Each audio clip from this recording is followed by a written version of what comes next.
Probably one of the most important courses on my website at the moment. And it's because I'm going to teach you step by step the fundamentals of boxing. See, you want to make sure you have a good foundation. You have good fundamentals. It's no different than building a house, right? You want to have a solid foundation so you can build on top of it. And that's exactly what we're going to do. I'm going to teach you the same way that I've taught hundreds of people throughout the years from owning a gym. I've also had the opportunity to work with numerous world level professional fighters, amateur fighters at the Olympic level, and they all had one thing in common, and that's good fundamentals. Okay, you have to have a solid foundation if you want to go ahead and build on top of this, all right? But this is just a really good starting point. So for all my beginners out there, intermediate and advanced boxers, let's go ahead and let's get started. You already know.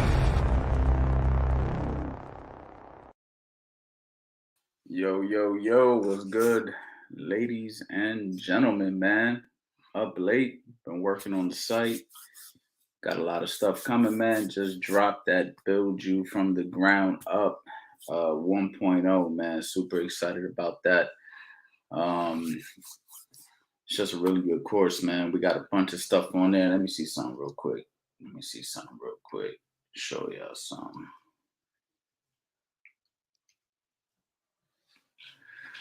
All right, so let me see some.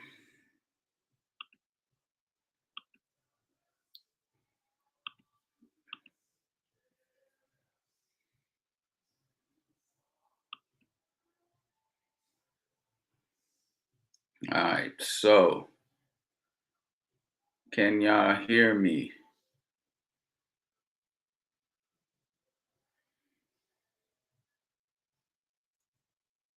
All right, so as you can see, just a little table of contents. It's a lot of stuff here, man. A lot of stuff. You know what I mean?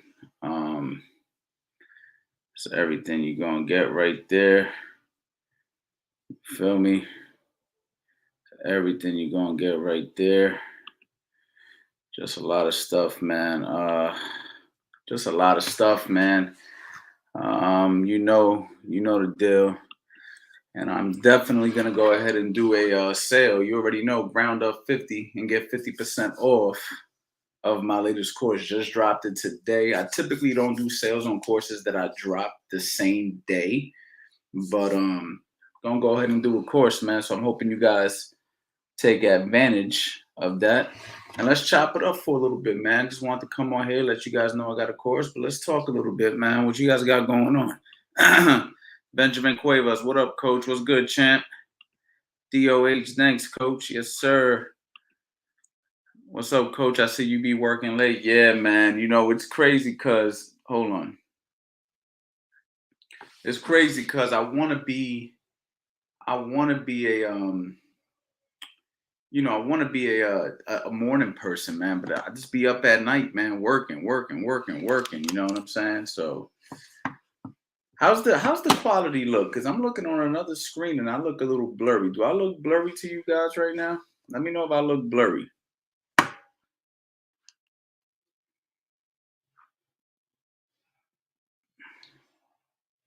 trying to get this whole thing looking good, man. Let me know if I look blurry. On my screen right here, I look clear. Looking on another device, I look blurry.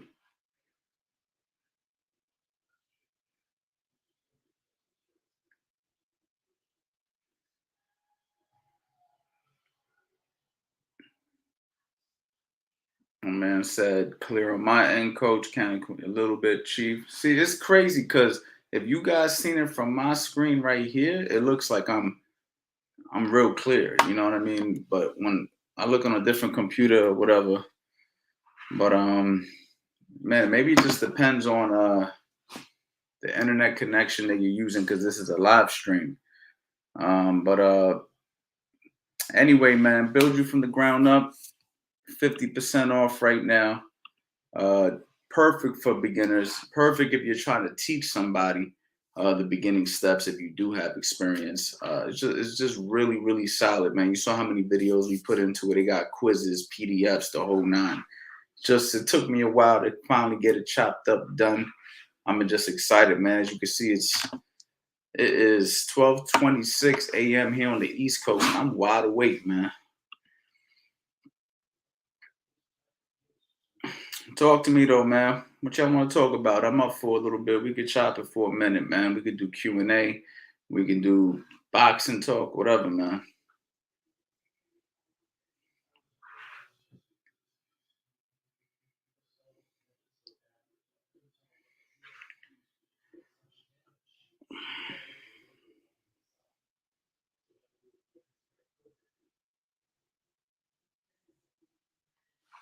See what we got here.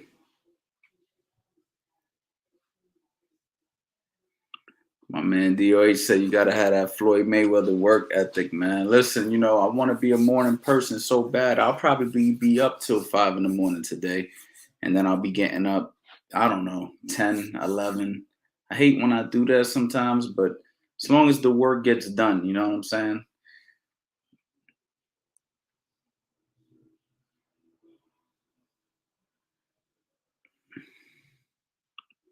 My man said, respect coach from London. Yo, big shout out to Rap Star Boxing Knowledge. I see you, champ.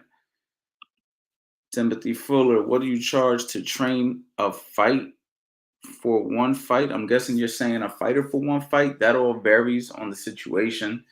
Um, you know what I mean? So that's kind of a case by case basis. In boxing, you can't have one set price because you're dealing with different levels of fighters, right? I can't charge, let's just say, Tevin Farmer the same thing I'm charging an amateur. You know what I mean? So boxing is one of those sports where it's kind of like it really just depends. It also depends on what I have going on. It depends on my schedule. If you catch me at a really busy time of my life and then you decide that you want to come in and impose, not impose, but you want to kind of get the time that you're looking for when I'm already pretty busy, then it might cost more. It might be a premium. You know what I'm saying? It just depends on the situation. A lot of jobs I turned down, to be honest, because I just, I feel like if I'm not going to be motivated by what I'm going to charge or for whatever the situation is, because, I trained so many people over the years, amateurs, beginners, and a lot of those people, were getting a freaking, a free ride. You know what I mean? I trained amateurs for free, that were competing for many, many years. Uh, but I got a lot of joy out of it. So it was worth it. You know what I mean? It's not like I regret it, but you know what I mean? There's times when I did stuff for free, and then there's times where I charged a lot of money. You know what I mean? I had people flying from different countries and I charged a lot of money for that. So it just depends. It varies, man. There's no set price. But the best thing you could do is email me at caboxingtrainer@gmail.com. And if you're a serious inquiry and you want to work with me in person, either I or my assistant will get back to you on that. But for the most part, the price varies, man. It's not a one size fits all. And you'll come to learn that when it comes to boxing. You know what I mean? See what else we got right here.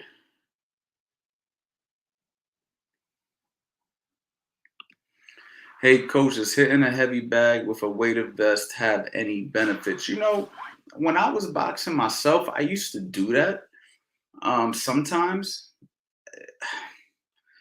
I don't know how much benefit it really does for your boxing, but anything that's going to help you increase some sort of strength, I'm sure it can have some benefit. I mean, obviously, you're moving around with a weighted vest. It's going to be a little more difficult than moving around without a weighted vest. So I would assume when you take the weighted vest off, you're going to feel faster, you're going to hit harder. I don't know the science behind it, if it actually works. As long as you're not putting on so much weight that now is becoming detrimental, you know what I mean? Like I've seen guys, for instance, they use the hand weights, right? And they'll shadow box with the hand weights. Now, 2 pounds, good. 3 pounds, 5 pounds, you're pushing it. You know what I'm saying? Then you got guys grabbing 10 pounds, 15 pounds. Like I've literally seen guys grab 20-pound dumbbells and start shadow boxing it. Like you trying to tear a shoulder? Like what are you trying to do? Like what are you trying to accomplish at this point? You feel me? So there's limitations to how much before it becomes a detriment. You know what I'm saying? So with a weighted vest, if you got a couple extra pounds on you, but you could still be mobile and you can still move, hey man, if you like it, it's not hurting you, you're not getting injured doing it, then go ahead. By all means, you can add it. But do I think it's necessary? No, I don't think it's necessary. I think a lot of things in boxing that you see a lot of guys do aren't necessary. But for some guys do it. I mean, you had guys that, fought 15 rounds back in the days and didn't have any of the gadgets, that these new guys have. You know what I mean? So, you know, some stuff you can do, some stuff you don't have to do.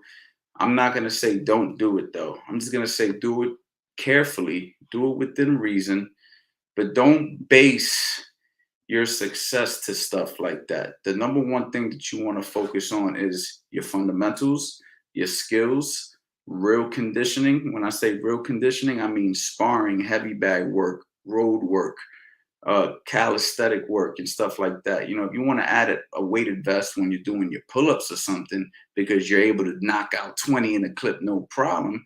Now we're talking. You feel me? But if you think that putting on the weighted vest is going to help you be a better fighter, I don't think it's necessary. You know what I mean? I hope that answers your question, but I just think that people need to understand that the hard work needs to get put in. It's not just about what gadgets you use, what weights you do. You know what I mean? Boxing is about honing your craft, applying it, working it day in and day out. I know guys who never did any of those things. They focus on their skills, and you can build strength so many different ways. You know what I mean? So it's not a one size fits all on what builds strength. Yo, coach, do you keep the mentality of being the best while still having sparring sessions that humble you? How do you keep the mentality of being the best while still having sparring sessions that humble you? Boxing's one of those sports, man. Boxing's one of those sports where some days you're gonna feel on top of the world. I remember when I used to live in Florida, I used to train and I used to I didn't, I wasn't even competing anymore.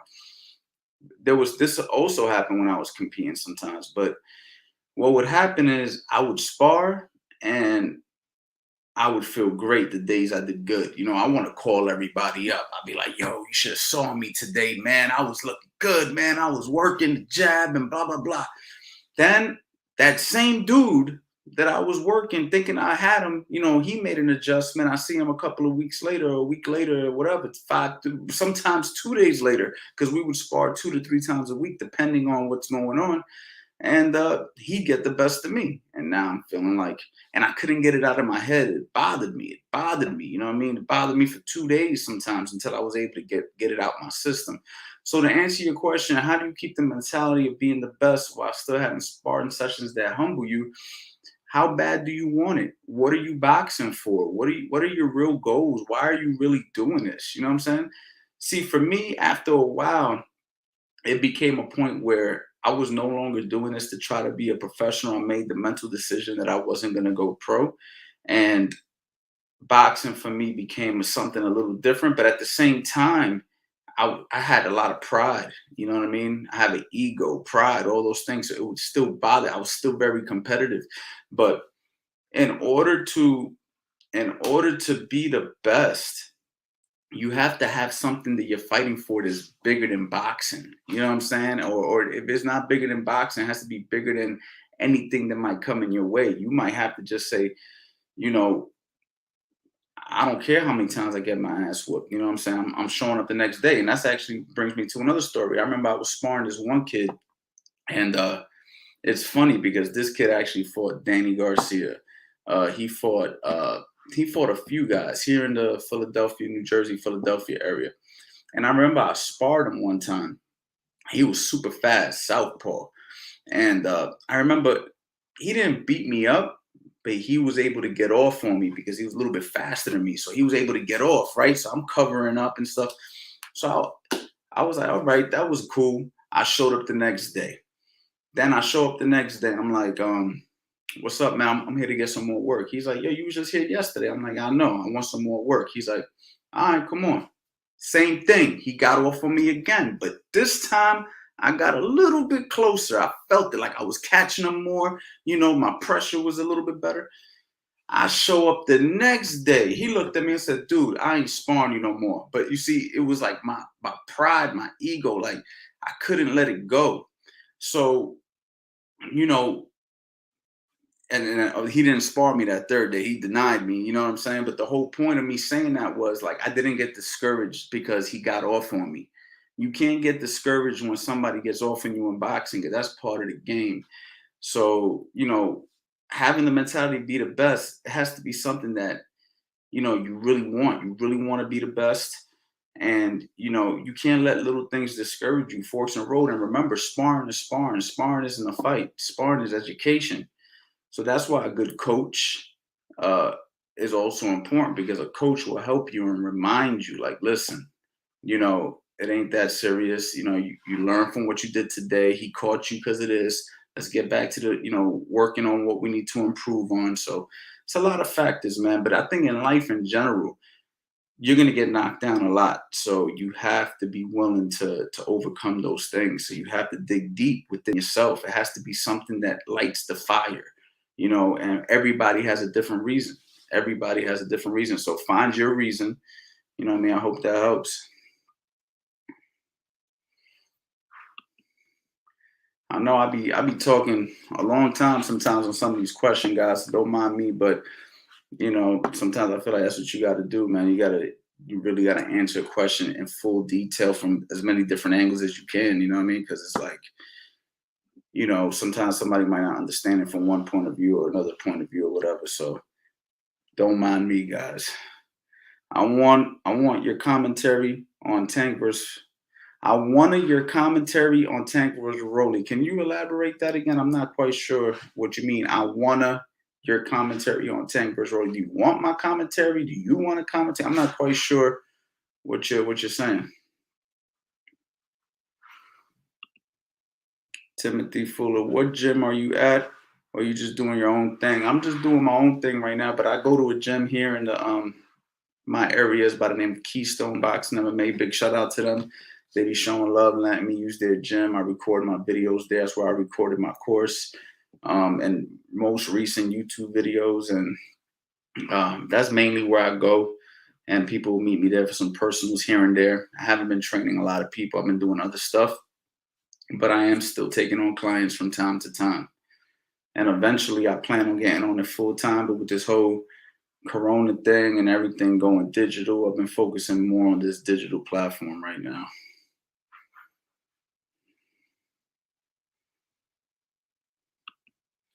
Giovanni, the same thing that I answered about the weighted vest is the same thing with the weights in the hands, and the weights on the ankles and all that stuff. I have the same feeling for all of that stuff. Not necessary.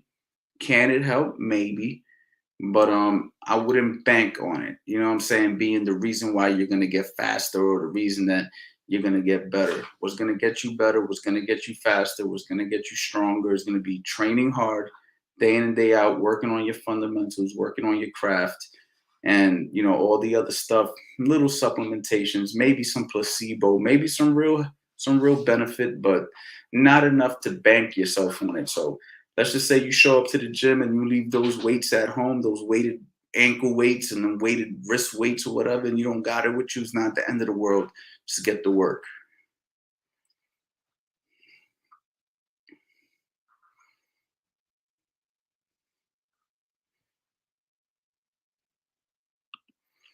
Yo, everybody, please smash that like button for this master. Appreciate that, man. Yo, I always forget to tell people to like, comment, subscribe, share.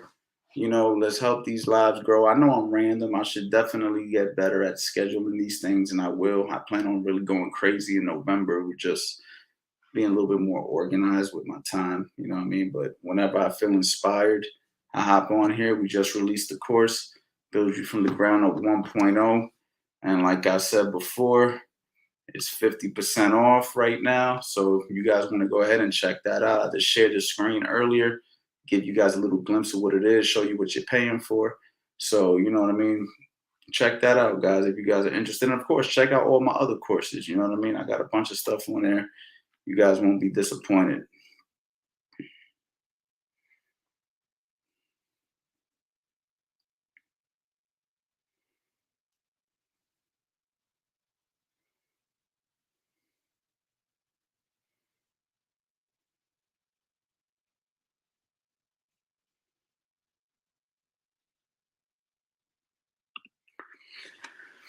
question, coach. I have a few guys who are fighting in the fighting arts, but a lot of them lack the simple boxing stand-up skills. What do you suggest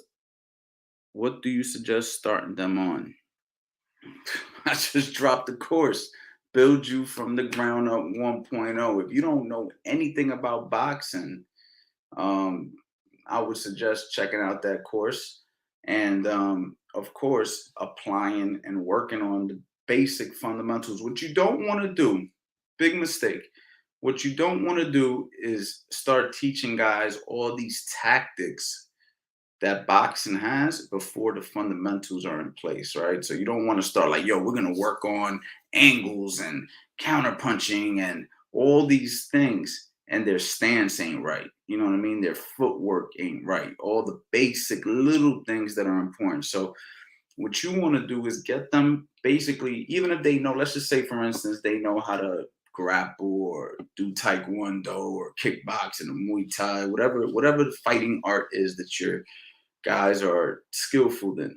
Just because they're skillful in that art doesn't mean that they should skip steps in boxing, right? They should still go to boxing, treat it like it's their first day in the gym, and learn the fundamentals and work their way up. You know what I mean? And that'll help them in the long run, and they'll be thankful that they did that later. Because if they skip steps, what's going to end up happening is, they're just gonna have a bunch of mistakes and flaws and errors, and then you're gonna have to try to refix it. And once the guy learns these bad habits, it's really difficult to break them, man. It really is. I've dealt with it before. I try to work with guys that have been boxing for several years, and their fundamentals were flawed, and nobody fixed them or corrected them. And by the time they came to me, man, it's like I got to deal with what I got. I just kind of got to like deal with it and try to make wrong right, if that makes sense. And you don't want to do that. If you guys are in that situation where they haven't learned anything yet, this is a perfect opportunity for you to teach them the first time the right way, if that makes sense.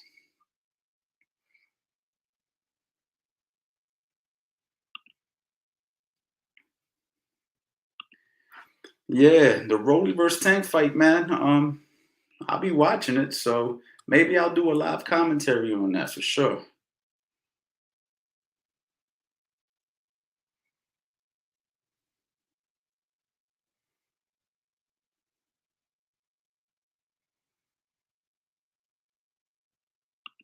My man, Big brother and like coach opened a gym in DC, man. I'm trying to figure out where my next home is gonna be. I'm still in Jersey, just outside of Philly.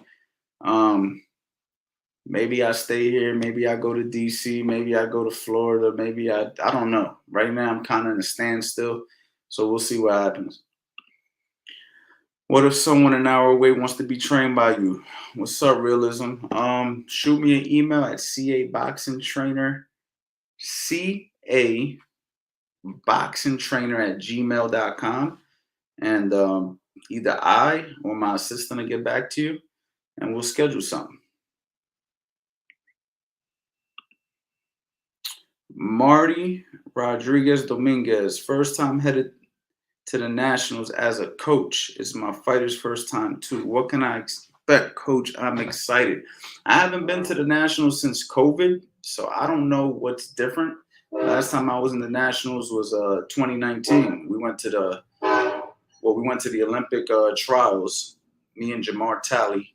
He actually featured in a few of my videos on YouTube. We went to the Olympic trials, and then there was also holding a national tournament where I bought my girl fighter, 106-pounder, Natalie Dove.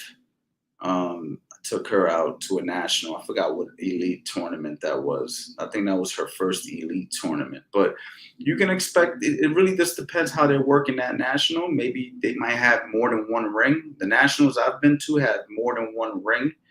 So you're gonna have a couple of rings in one facility, and guys will be fighting. Like you'll have somebody fighting in one ring, and then you have somebody fighting in the other rings at the same time. I don't know if it's gonna be like that in the tournament you're in, but that's how it's been when I went. And you're gonna see a lot of talent, man. You're gonna see talent from 8, 9, 10 years old all the way up to the adults, and it's a lot of fun. You're gonna have a great time, man. Good luck to you guys.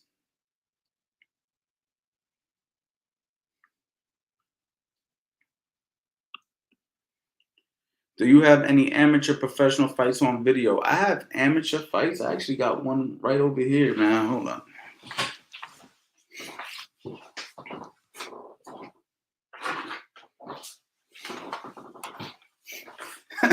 I actually got one right here.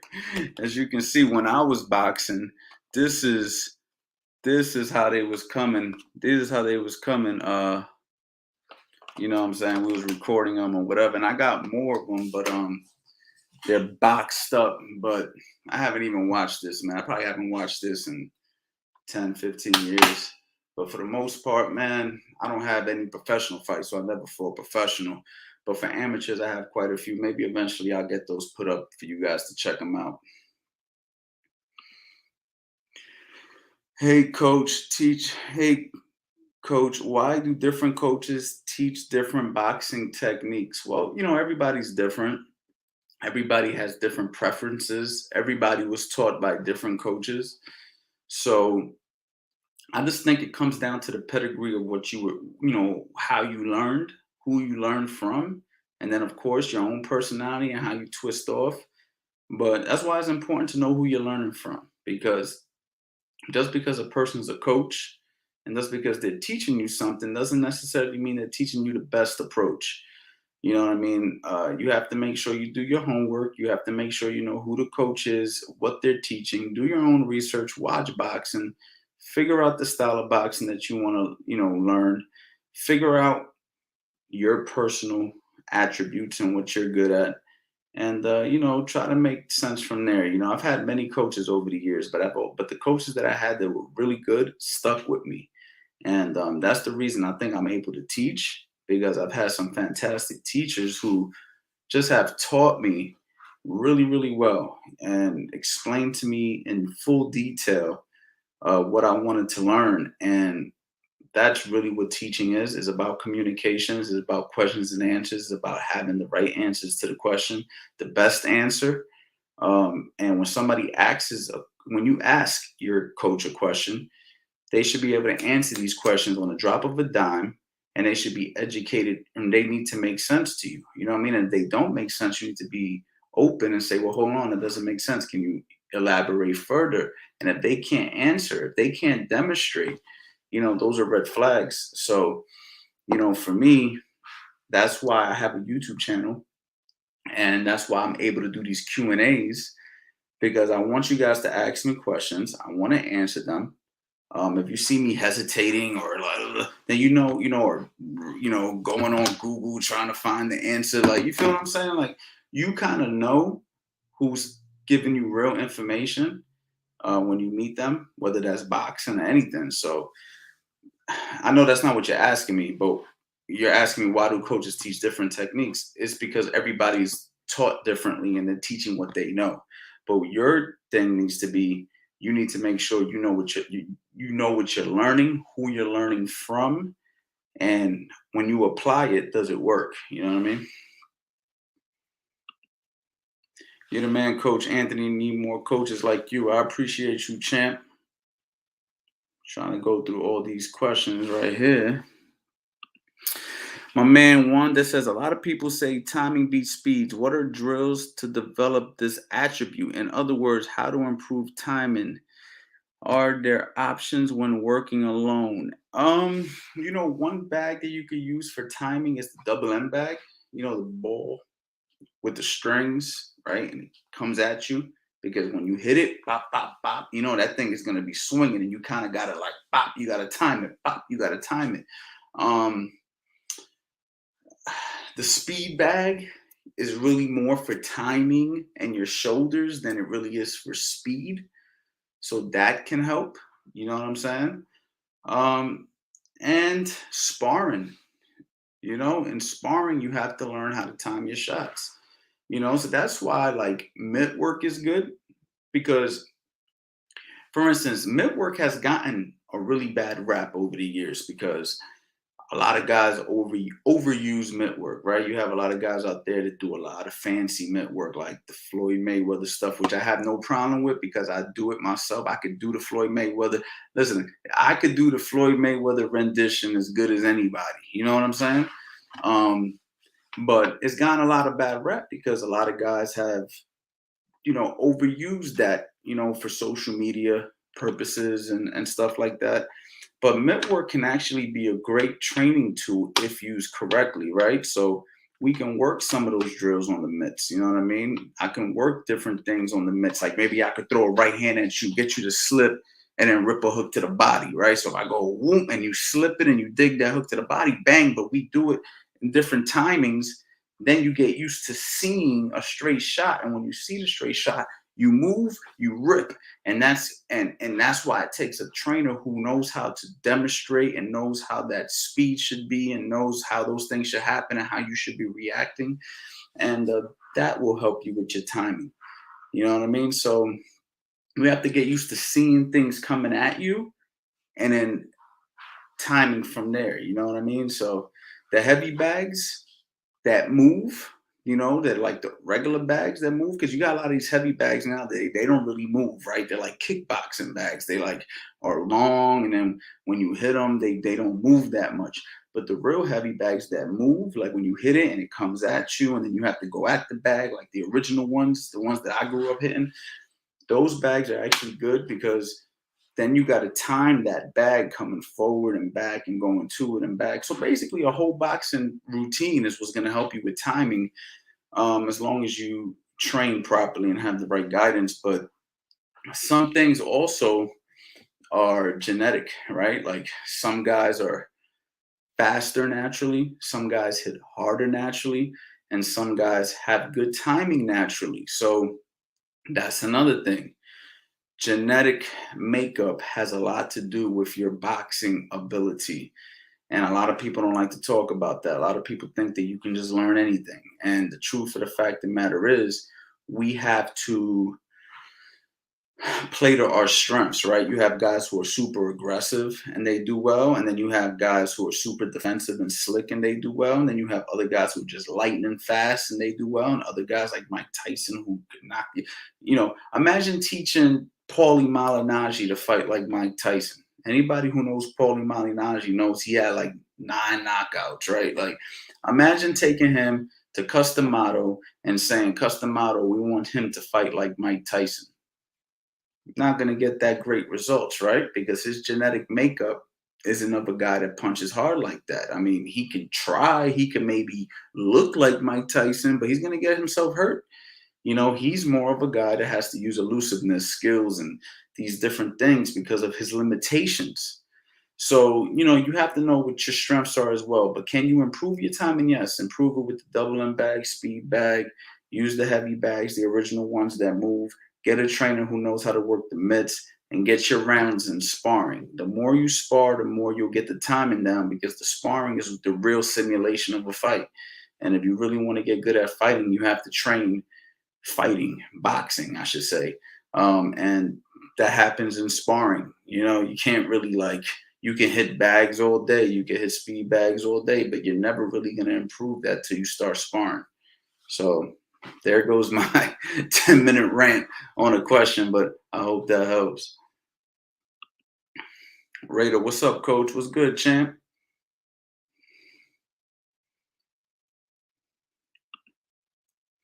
Fake plates and more digs. What do you think about a right-handed southpaw? I think if that's how you learned and you feel comfortable and you've been doing it for for a long time, it can play to your benefit. You know what I'm saying? It just depends. You have converted southpaws, you know what I mean? So, so lefties that fight orthodox, and you got righties who fight southpaw. It happens. So, it just, if that's how you were taught and you stuck with it, then it could work. Your Philly show content is awesome, by the way. Thank you, Peg Junk. I appreciate you.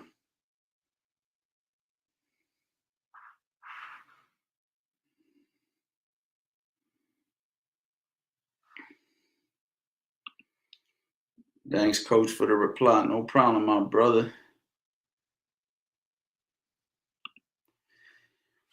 My man Cave from Cali. I bought the ground up course today. Man, it's fire. A lot of content for my $1 Thanks, coach. Money well spent. I appreciate that, man. Thank you for that testimonial. Anybody who buys a course from me and drops a testimonial like this, Man, I really appreciate it, man, because it just shows that, I'm out here really trying to provide value. I was having this conversation with a friend of mine who's a content creator, and I told him, I said, look, man, there's no gimmicks with me, right? Like, I'm straight up. This is what it is.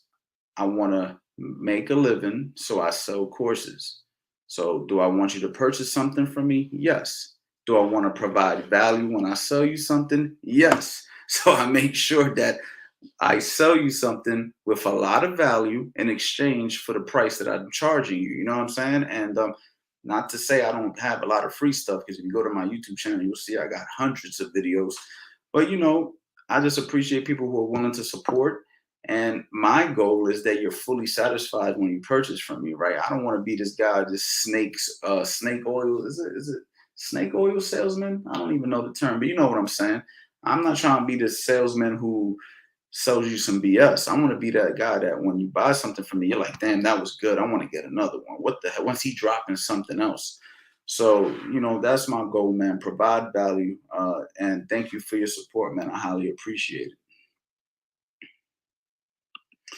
T, thoughts on Logan Paul versus Mike Tyson. Is that fight really going to happen? Who got the insights on that, man? I'm going to be honest, man. Logan Paul can't beat Mike Tyson right now. I don't give a damn if Mike Tyson is 50-something years old. He's not. Logan Paul can't do it. That would be entertaining to see. My thing is, will Mike Tyson really try to hurt him? I'm going to guess yes. But there's no way Logan Paul can mess with Mike Tyson. Come to my gym. I'm in New Jersey. I'm in New Jersey too, champ, but you can come check me out. Where in New Jersey are you? I'm in Bristol, man. I train people in Bristol now, which isn't far from Jersey at all.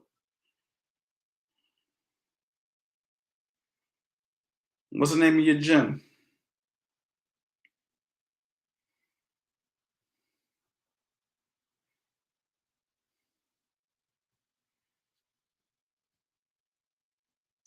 I know I'm a little behind on these questions, guys, so just be patient. As you can see, I'm taking my time. I'm scrolling. I'm not rushing. We hanging out right now. You know how I know I'm behind on these questions? Because my man said the old school tape. And I was talking about that tape about 15 minutes ago.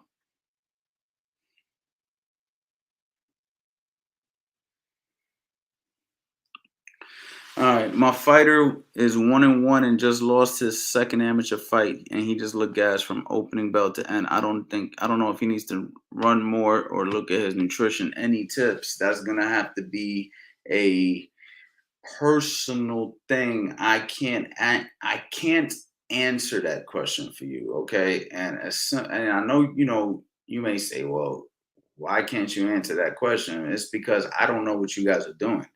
It's right? 1 hour. It's going to be very difficult for me to say he's eating bad when I don't know what he's eating. It's going to be very difficult for me to say he's not training hard enough when I don't know how he's training.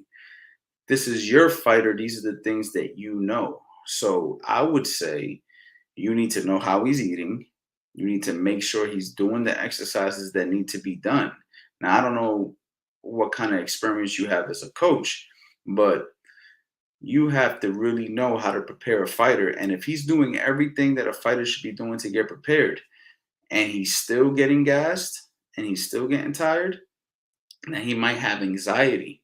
And if he has anxiety, then that means we're going to have to work through that through a couple of different ways, man. Maybe you can get him to spar more, uh, build his confidence in sparring, which means you may have to use different approaches. Sometimes you may have to put him in there with guys that he's better than. Other times you may have to put him in there with guys he's not so much better than. Take him to different gyms, take him to different places to spar, as opposed to always sparring at home in his own gym. He needs to get comfortable in uncomfortable territory.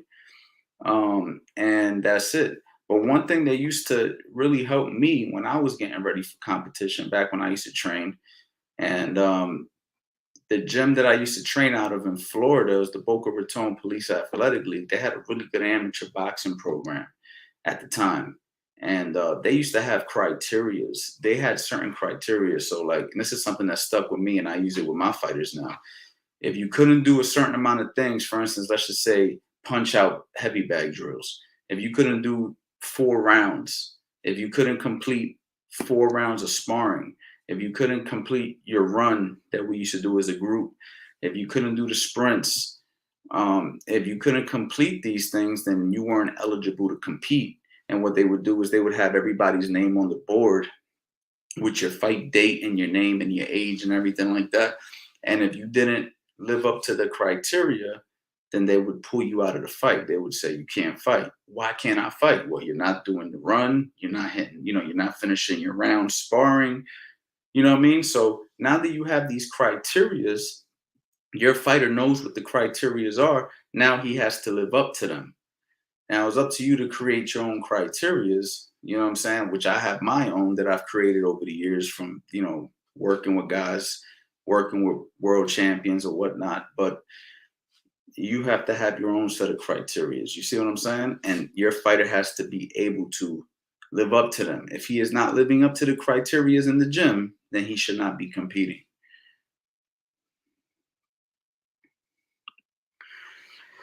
Hey, Coach Anthony, I haven't fought in over a year, but I train myself.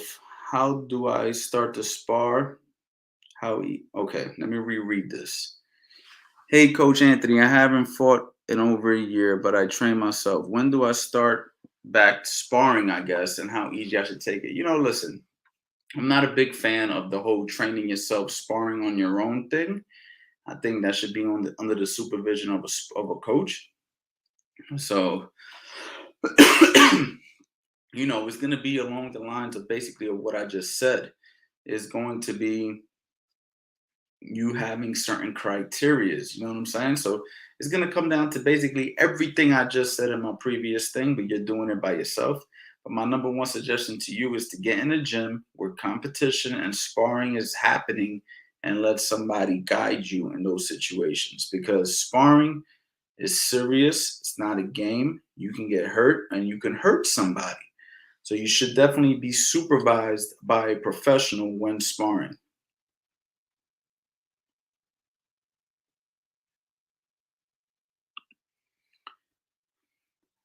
Jonathan, was good. Another question. Have you ever considered doing film studies to share your knowledge you have as a coach to develop a boxer's IQ or fighter's IQ? Actually, I've done a couple on my Instagram. I might have even done one on YouTube. I got to look. But I haven't done them a lot because it's very time consuming to do them.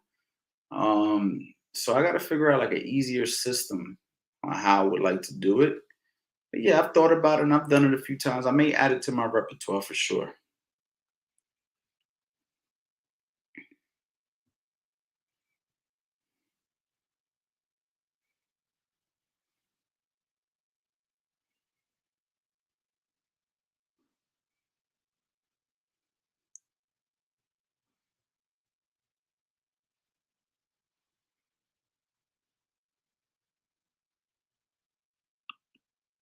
Tom's River, coach. I train at Checkmates Boxing. Actually, we fought in Tom's River before. That's quite a distance from me. That's over an hour.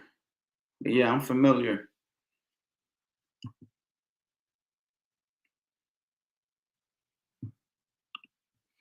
What is the best way to defend the right hand as a southpaw trying the Philly shell?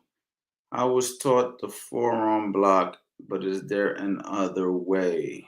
Sean Colt. The best way to defend the right hand as a southpaw. So if you're a southpaw, you're trying to defend an orthodox right hand. I'm not quite sure if you're the southpaw, the other person's the southpaw. So let me know that before I can move forward with that. And what order from your paid content would you recommend a new boxer to purchase? I recommend you start with Building from the Ground Up 1.0. It should have been my first course that I ever made, but I just dropped it today. It's funny you asked me that. I just dropped it today. Make sure you go ahead, pick it up, because I'm telling you right now, man, you won't be disappointed. Somebody in here already said they picked it up. It's perfect for the beginner who has no boxing experience. And then from there, you can maybe explore with my footworks drill, beginner footwork drill course that I have. And then from there, I would probably recommend that you go to Defensive Principles 101. If I had to give you three to start with, it would be Build You from the Ground Up 1.0, Beginner Footwork Drill, Defensive Principles 101.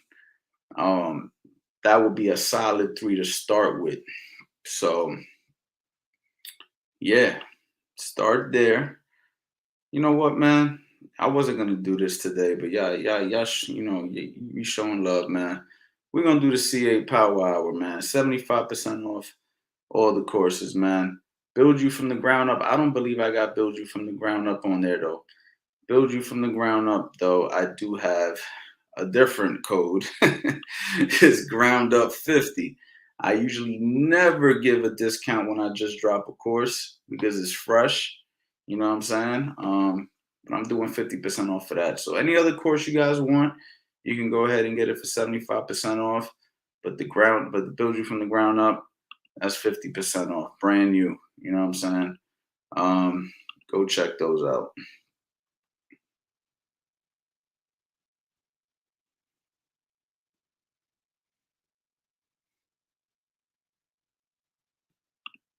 Checkmate Boxing Trainer won a title Tundra. You're a world class close 100%. Thank you so much, man. I appreciate you, man. Appreciate the kind words.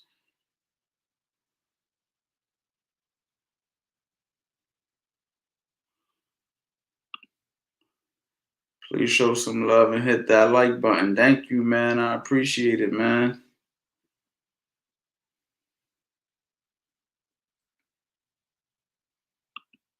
Coach Ant definitely spent a lifetime in boxing, man. You know, it's crazy, man. I've basically been doing this all of my adult life, most of my teenage life, man. If I haven't been doing it myself, I've been educating myself, educating somebody else in it. So boxing has just became me. Can't avoid it. Don't even want to avoid it. You know what I mean? It's just what I do, man. I mean, some people just they find their niche, and that's how I found mine. You're the man, coach. Thank you for all the amazing content you're constantly putting out. You always give 100%. And it's great to see the passion in your instruction. Appreciate the knowledge. Stephen Stanley, thank you so much. I appreciate you. Louis B, how do you prevent tendonitis and stay injury free? I wish I knew the answer to staying injury free because I got a few injuries right now. My shoulder's bothering me. I just got an x-ray yesterday. My lower back was messed up. Listen, the best thing you can do is warm up, stretch when you're done, use proper form and technique, rest and recovery, overtraining. Some people say it's not real. I believe it can be, so I would suggest that you listen to your body. You don't do things with poor form and technique. You don't take on more than you can handle. You build yourself up gradually. And, that's really all you can do, man. I think everybody's different. Some people, they get injured a little bit easier than others. But, if you take the proper precautions, you could prolong that. But I just think that at some point or another, you're going to experience some sort of injury if you're physically active. If you're a physically active person, you have a better man's chance of eventually getting injuries. The key is when you do get injuries, you do what you're supposed to do to heal them and you train around them, right? You don't train through the injury, you train around the injury, right? So if something's hurting you, you know what I mean? Maybe you have to back off for that for a little while, but maybe you could focus on something else. Example, I've had guys hurt their right hand. So what do? Work that jab, work that lead hook, you know what I mean? Shadow box, run, work your core, strengthen your core. Let's get your legs strong. So while their hand was healing, I'm giving their body a chance for their hands to heal, but in turn, they're strengthening all these other areas that maybe they were neglecting. So, that's really all you can really do. But to be injury free your whole life, pretty unlikely.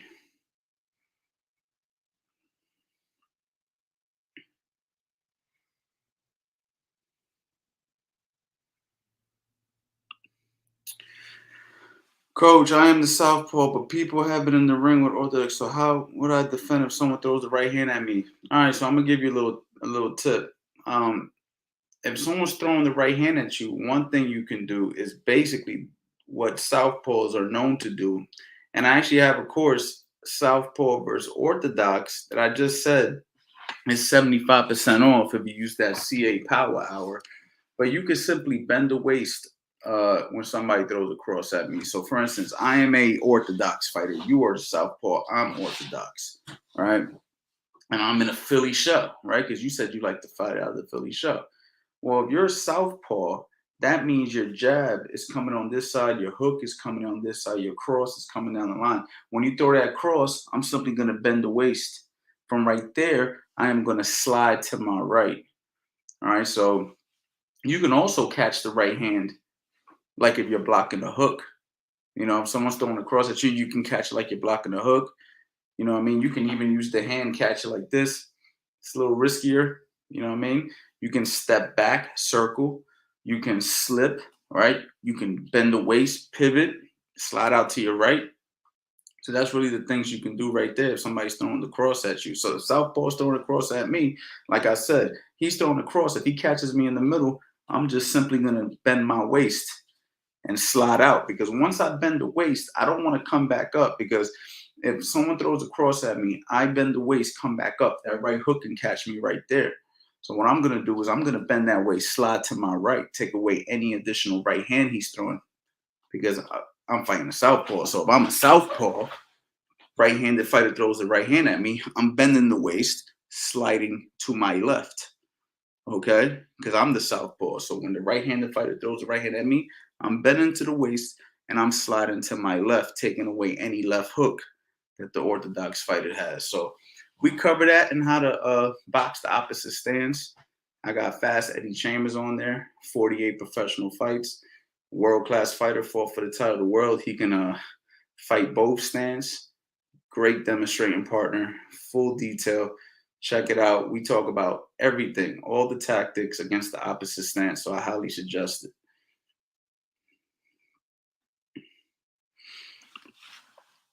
Hey, coach, I'm a beginner. How do I stop getting scared of getting hit in the face and stop backing away from punches?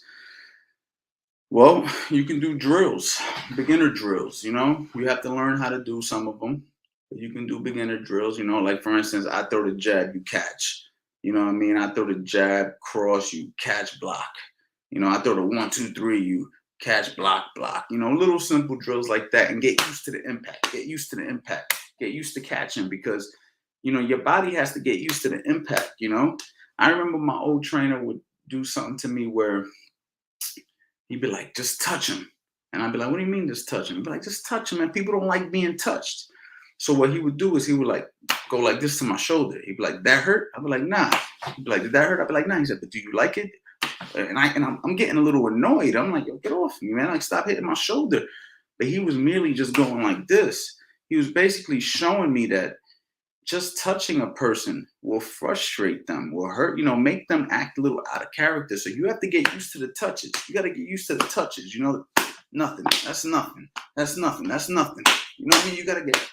You gotta be cool, but you gotta be cool with somebody else doing it. You know what I mean? So getting in front of a partner and working some beginner drills is an excellent way to learn. So, but you have to know what the drills are.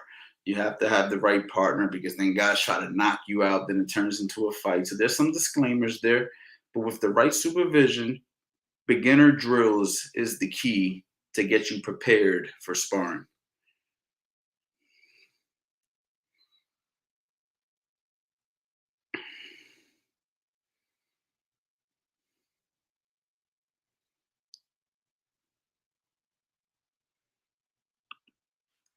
Hey coach, how often do you train MMA fighters? Yo, it's crazy you say that, man. I actually just had 2 UFC fighters reach out to me to coach them. I've just been busy, man. But got to get back to them, man. I'm glad you said that. I've trained a few, man. I trained King Mo, who became one of my better friends over the years, and trained. I got a chance to hold mitts for so many UFC fighters over the years. But I don't train them too often. I mainly work with beginners, intermediate, amateurs, and professional boxers. That's most of the people that I work with, but I have worked with some MMA fighters, Bellator, UFC fighters.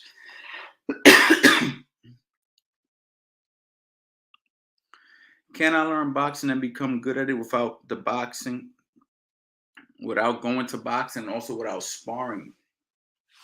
You can learn the techniques, you know. For instance, if you purchase my course that I just dropped today, Build You from the Ground Up, you can learn the techniques if you put in the time, study, hit a heavy bag, shadow box, but you're never going to know how good you are till you apply it. So the truth of the fact of the matter is, boxing is a two-man sport.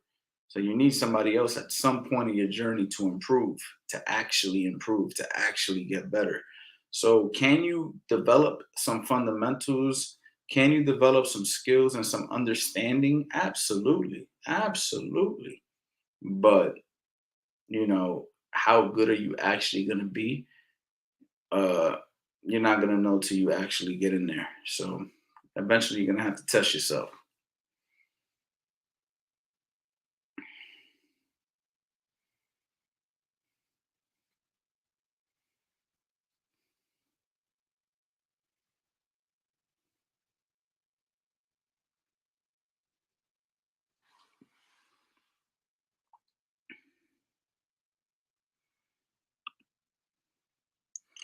Thank you so much. There isn't a lot of film to see how to fight out of a stance, of that stance as a southpaw. Appreciate the help. I mean, you can check out Pernell Whitaker, uh, probably the best guy that I could think of. Even Tevin Farmer, man. But the Philly show gets the title Philly show when it's not a Philly show. A lot of guys call the Philly show just keeping your lead hand low, and that's not what a Philly shell is. So some of these guys that you may think are fighting out of a Philly shell, they're just fighting with their lead hand low, and they're just incorporating things of the Philly shell, right? Like tilting on the waist, rolling under, a lot of rolling, a lot of upper body. Sometimes the shot rolls off the shoulder, but the Philly shells are more like disciplined style. And if you really want to get technical, it becomes a more old school thing. You know what I mean? And there's certain things that old school guys used to do, the guys don't do anymore in the Philly shell. So just because the lead hand low isn't technically a Philly shell, like I wouldn't say Pernell Whitaker fought out of the Philly shell, but he used a lot of the tactics that a person in the Philly show would use, the important ones. You know what I mean? Whenever shots come, he ride with the shots, he roll under the shots, he bend the waist off the shots. So I would watch Pernell. Fantastic person to see how to fight as a southpaw who kept himself mobile and very slick and open.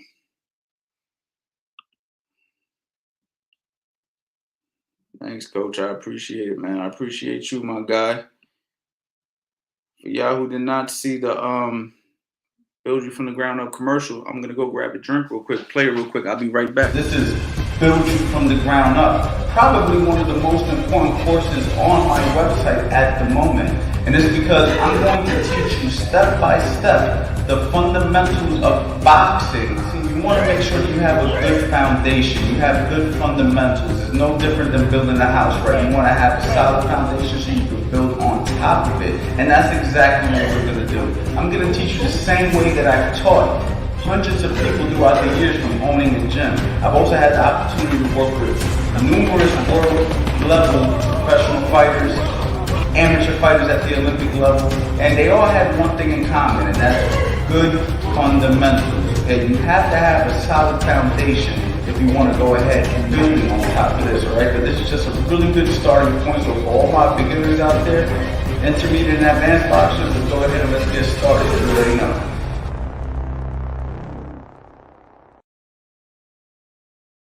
All right, I'm back. I am back.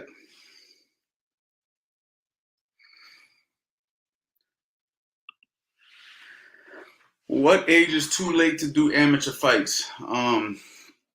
Honestly, man, guys can fight up to 40 years old now as an amateur. So shit, I can still fight amateur if I wanted to. It's not too late, man. 40 years old is the cutoff. And then honestly, it doesn't even get cut off because then it goes into the masters division, which is 40 and up, which is technically still amateur. So It's no limitations, man. If you really want to box, we can get you a fight for sure.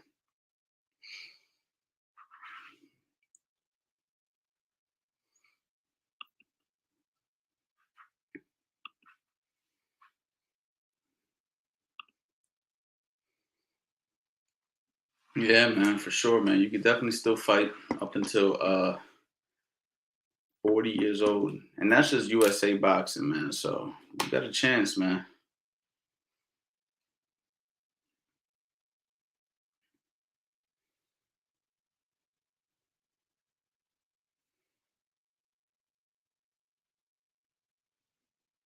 Keep these questions rolling in.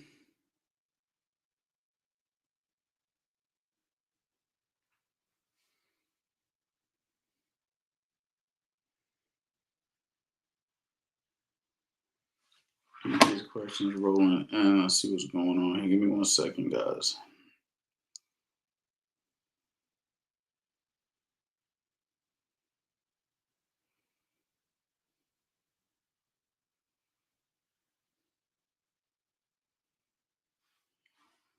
All right, I'm back. I'm on my iPhone. I don't see a button to like your live. Not sure how this works on the phone. Let me see here. See a button to like your live. Oh, you gotta back out of it. You gotta back out of it. Right there. It's a little blurry, whatever. But then all the like stuff is right there. I'm surprised it's looking like that right now. What's my screen looking like that? Gotta play with that. But yeah, you just gotta back out the chat, basically.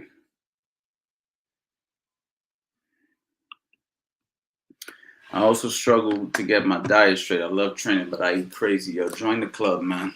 Diet is probably the biggest and the most difficult thing. Biggest and the most difficult thing for most people.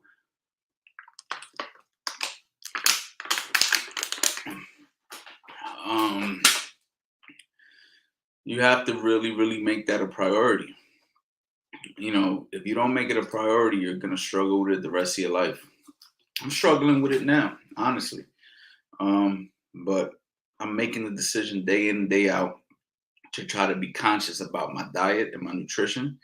But you definitely, that's something that you really, really have to grasp and really focus on, because the moment you fall off, it's real difficult, man. Diet is difficult. Hey, coach, what's the best way to transition from offense to defense? Hey, coach, what's the best way to transition from offense to defense? It's gonna be several ways, you know. Um, Basically, when you're not punching, is when you're gonna be doing your defensive tactics most of the time. So you know, have certain rules. Like, for instance, if I throw 1-2, bang, bang, have a rule that you roll out. You know, if I go 1-2-3, have a rule that you roll out the opposite way. Little things like that. If a shot comes and you block it, bang, I block the hook, come back with a hook. Or block the hook, come with an uppercut. You know what I'm saying? Or block the hook, come with a straight right hand. So different things you can do. But for the most part, get your shots off, move your hands, move your head, move your feet, right? You get your shots off, you move your head for any incoming punches, and you move your feet to get to a new spot. You know what I mean? So you can start over. So, you know, that's basically what it is. You know, transitioning, it can happen from catching and countering. A punch comes, right? I'm standing in front of you, a punch comes, I slip, and then I rip. And then from right there, I got to make a move again, right? If somebody throws a cross at me and I slip the cross, rip a hook to the body. Now a left hook comes to my head. I got to roll out. And then from right there, I'm in a position for maybe another right hand left hook. You see what I'm saying? Or I might roll out, step in, smother right there, hold, you know, tighten right there. Maybe I rip an uppercut on the inside. Different things I can do. But for the most part, you know, you're going to get your hands off, and then you got to make a decision defensively. And then from a defensive decision, you have to make another decision offensively most of the time. You know what I mean?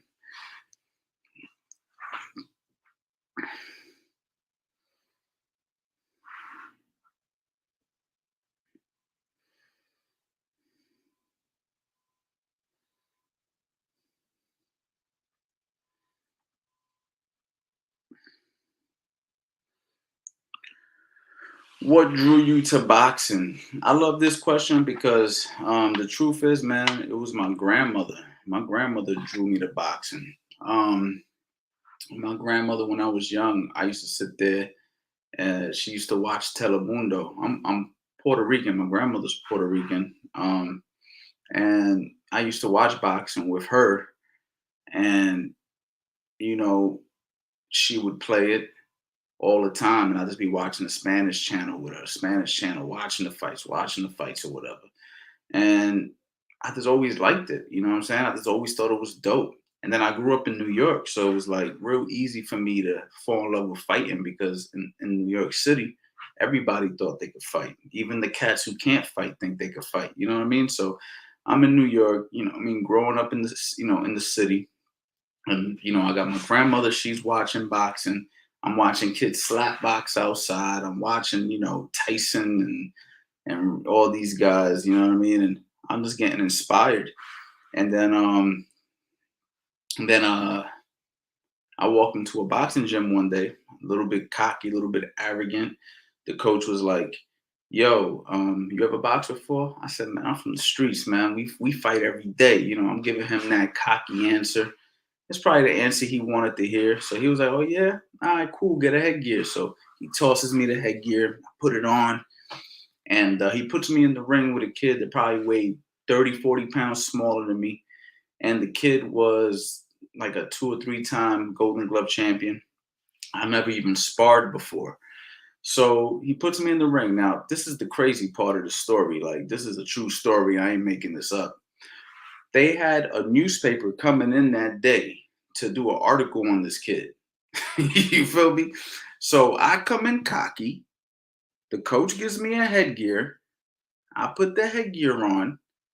The kid that I'm boxing is much more experienced than me. He's like a 2 or 3 time Golden Glove champion. And I spar him. And the coach must have told him to whoop my ass. And that's what he does. He whoops my ass. Bah, bah, bah, bah, bah, bah. I'm getting hit so much I can't even breathe. Like, put it this way, I'm just trying to block, and I don't even know how to block. So I made it through the whole round. Don't ask me how. The coach comes to me and goes, "You want to do another round?" I was like, "Nah, I'm good." Right. So then I get out the ring. I'm humbled. You know what I'm saying? And then I go to myself. I say, "I never want to feel this feeling again." I said, "I never, ever, ever want to feel like this again." So I showed up the next day. And then I showed up the next day. And the coach is like, "Damn, you still coming?" He said, "Most guys don't ever come back." Oh, and one last point about that story. I made the newspaper article. So I'm in the newspaper article like this, getting getting punched across my face. They're doing a story on the kid. I'm like this, and they're like Golden Glove champion, blah blah blah, and they did a whole article, and I'm the kid getting punched like this. Luckily, I had a headgear on, so you can't see my face clearly. But I'm the one like this on the damn freaking newspaper article. My first time in a boxing gym. How crazy of a story is that? You feel me? Like that's my introduction to boxing. So I think that's why I stuck with it, man. I was just like I was like, damn, like I really, really like gotta learn this, man. When I realized, and this is the thing, I thought I could fight. I thought I could fight. And the kid who was whooping me, had I seen him on the street, I would have swore that was an easy fight. I would have swore that was an easy fight. Like I would have been like, man, I'll beat the hell out of this kid. Who this kid think he is? You feel me? That kid would have killed me on the street. He'd have killed me. You know what I mean? So I learned real early in my life that don't judge a book by its cover. And if you want to be good at something, you have to work at it. It doesn't matter how tough you are. I tell people all the time, this was a saying that we used to always use um, when somebody would say, "You ain't got to be scared." They'd be like, "Man, I ain't scared of you." And we're like, "You ain't got to be scared." That's the thing. You ain't got to be scared.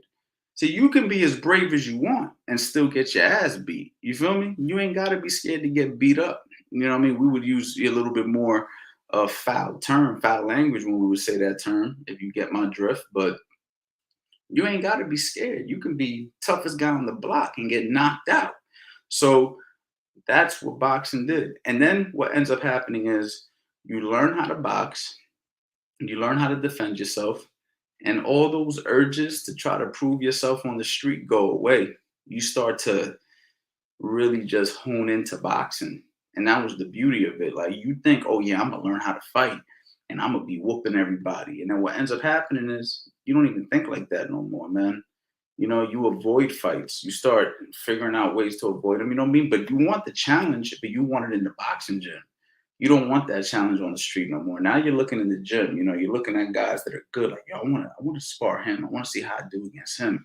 And it becomes more of a thing like that. It keeps you out of trouble. So, like they say, the old saying goes, boxing has saved more lives than it's taken. And I believe that to be true. Boxing has taken a lot of lives, but it saved so many, including mine. You know what I mean? Because I was definitely headed down the wrong path, and boxing helped me a lot, helped me tremendously, man. It gave me something to latch on to. It gave me something to identify myself with. It taught me self defense. It taught me fitness. It taught me a lot of good things, man. And that's why I love teaching it because I know what it did for me. You know what I mean?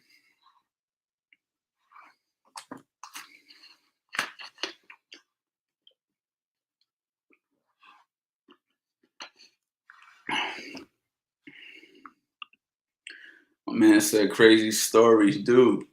It probably like when I tell the story, I'm like, this don't even sound real, but it's like it's crazy because it's like I literally was on the paper like this. You know what I'm saying? Like what kind of luck is that? Like, you feel me?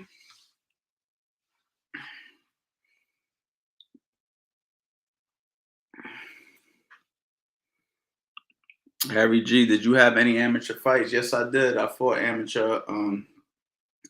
Had a good amount of amateur fights. A lot of gym experience. Sparred a lot of pros. Trained a lot of pros. Yeah, just never fought pro. What was your gym you learned to the best gym you learned your technique from? I've learned from many people over the years. Um, but I have a couple of guys, a couple secret weapons. Let's put it that way that I keep in my pocket that really taught me the game. Like taught me the game. But I keep that in my pocket though. Those are my secret weapons.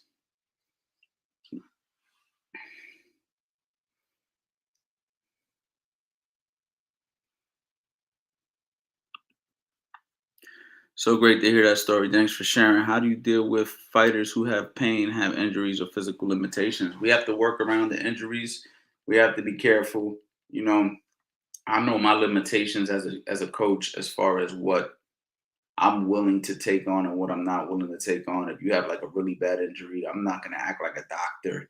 You got coaches who act like doctors and like I'm gonna tell you to get a professional opinion. We're gonna figure out what we can and can't do.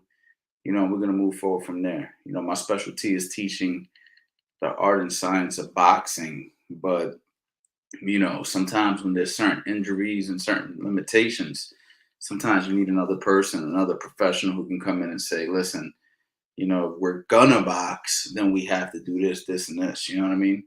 So, you know, the key is know what your injuries are and learn how to work around them.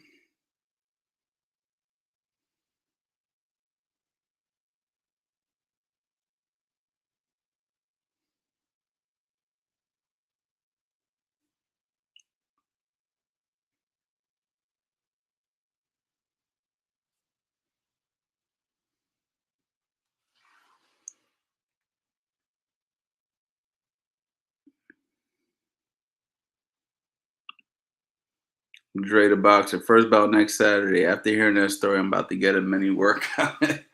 Trying to tell you, man, you got to be ready. But the good thing is they see you having your first bout, which means you've been training. That was my first day walking into a gym, no prior training. So it was like a little different situation. You know what I mean? And I'd be lying if I didn't teach people that same lesson when I was a coach slash gym owner.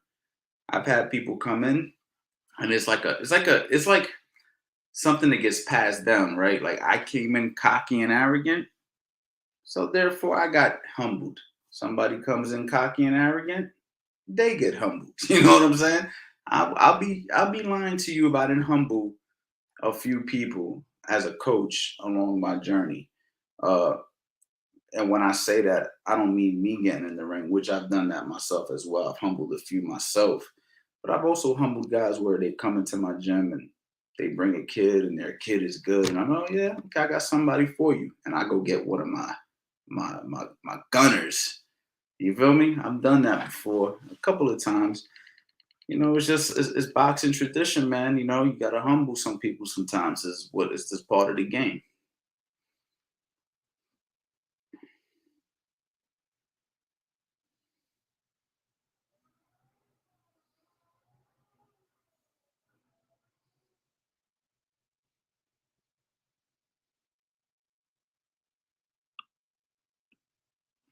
Says we're on injuries. Can you elaborate? Can you elaborate on what can be done to strengthen the wrist? Seems like a common area for injury. Yeah, I actually hurt my wrist really bad. I have a tendon in the ligament that no longer connects, and my wrist. I actually went to the doctors. They told me don't box ever again. Like that's how serious mine was.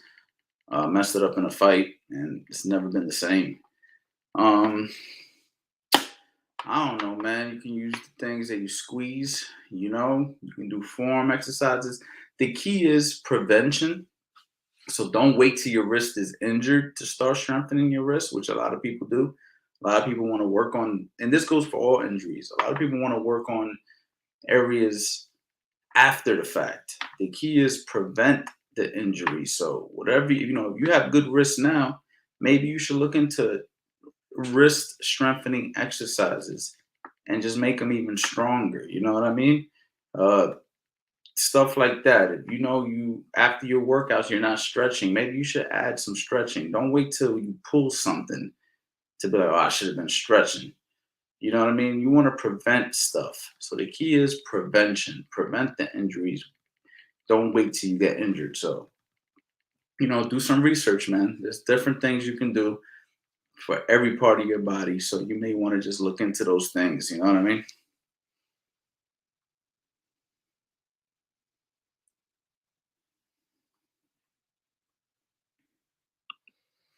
What happened to the fight with Ocho? That fight just, I don't know. I mean, situation with Ochocinco, um, it was never a serious situation. I really don't think it was. Um, he didn't like how I approached him with reason. He called me out, but again, I think he thought I was just a reporter. I don't think that he actually thought that I was involved with boxing at the depth that I am. And I spoke to Leonard Ellaby on my YouTube channel. They promised that they would move forward. I did a follow-up Leonard Ellaby when I got back to Jersey. Didn't get a response. Didn't get a response from Ocho. Plenty of people have messaged him. So, in my opinion, it was just something that happened at that moment, and that's fine. I'm cool with that. I'm not even tripping. I'm not chasing Ochocinco. You know what I'm saying? But I'm also not turning down a good opportunity if it comes my way. You could believe it.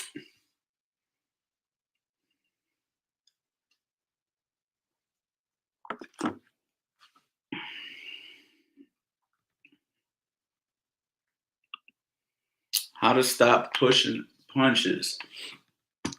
Um, sometimes I laugh because some of these questions is like you kind of answered the question when you asked it. How to stop pushing them? It's like stop doing it. You know what I mean? Um, when you're pushing, obviously you're punching and you're pushing the bag. But if you just snap the punch, bang, and then bring it right back, bop, bop, bring it back. So it's like I'm bop, bop, I'm bringing it back. I'm not hitting the bag and pushing the bag. I'm snapping the punch. As soon as it lands, I'm bringing it back. So it's bop, bop. You know what I mean? The push is when you do that extra push, not necessary. So Just think about it, focus on it, and stop doing it, and focus on snapping. Focus on the release of your punch and snapping your punch. So, yeah.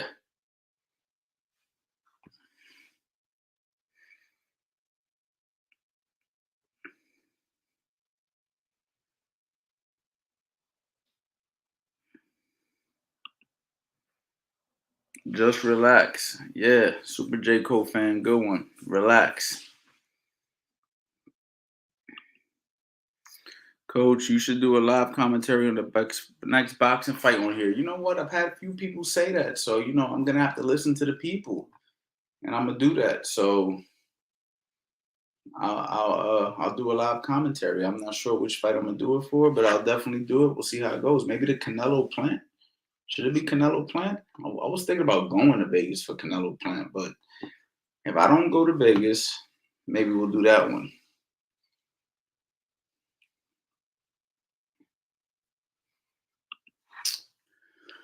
What impresses you the most about Shakur's game, Coach?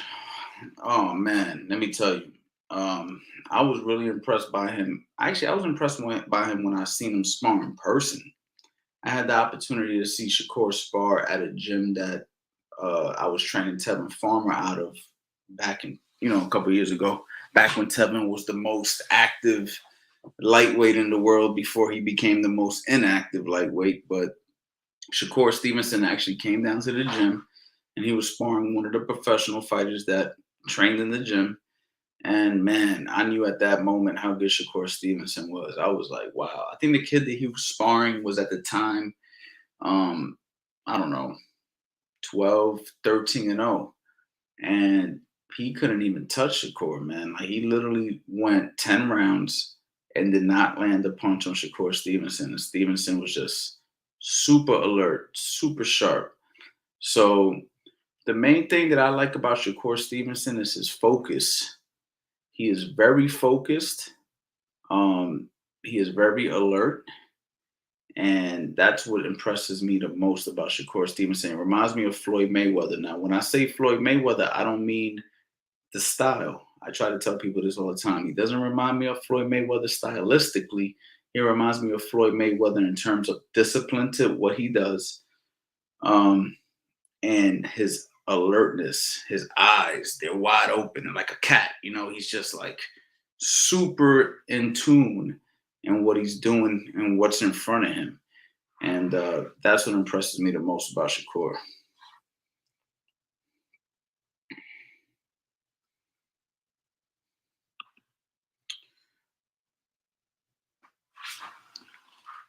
What's going on, champ? Wanted to let you know that you are a GOAT coach. Any advice? I hesitate during sparring to dip and take opportunity because I'm worried about getting punished. I always exit in the face of opportunity. Okay, I'm trying to get what you're saying. I'm guessing that you're saying that you don't fully commit to your punches because you're scared of getting hit, so you look to retreat. Um,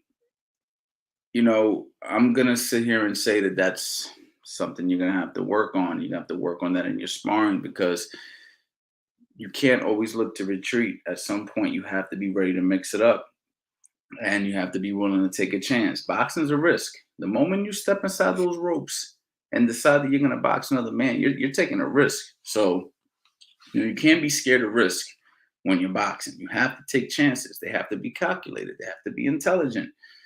So you need a good coach. Somebody's going to help guide you.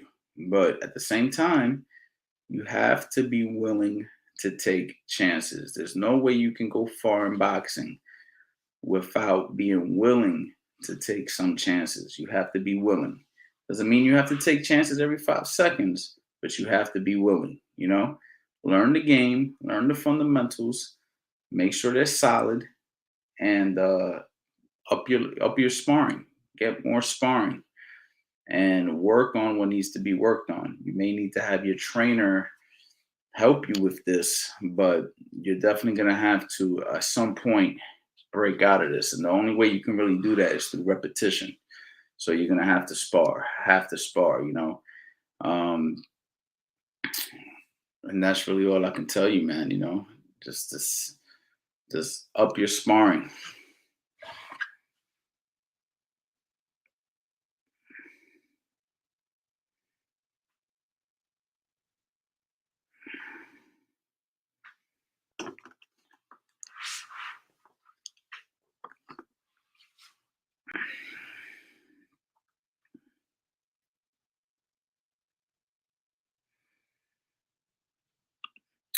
Lamar Roach, do you have any amateurs fighting in Louisiana Nationals this September?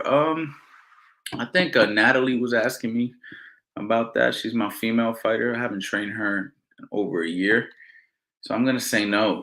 Um, I do not.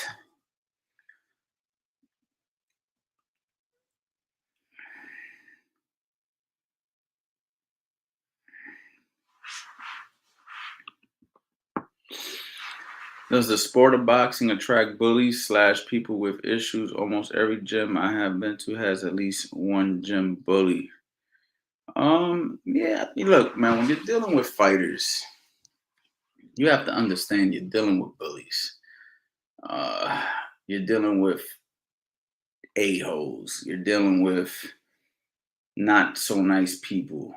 And then you're gonna meet really nice people. You're gonna get all walks of life that box. So just like anything, you may bump into a bully. I can't say that every boxing gym I've ever been into, I've met a bully, but it does happen. So you know what they say about bullies, man. You know what I mean? You just gotta stand up to them. You feel me? So you know, focus on yourself. Don't focus on the bully. Don't mimic the bully. Don't be like the bully. You know what I mean? But at the end of the day, it happens. You know what I mean? It's part of life, part of the game.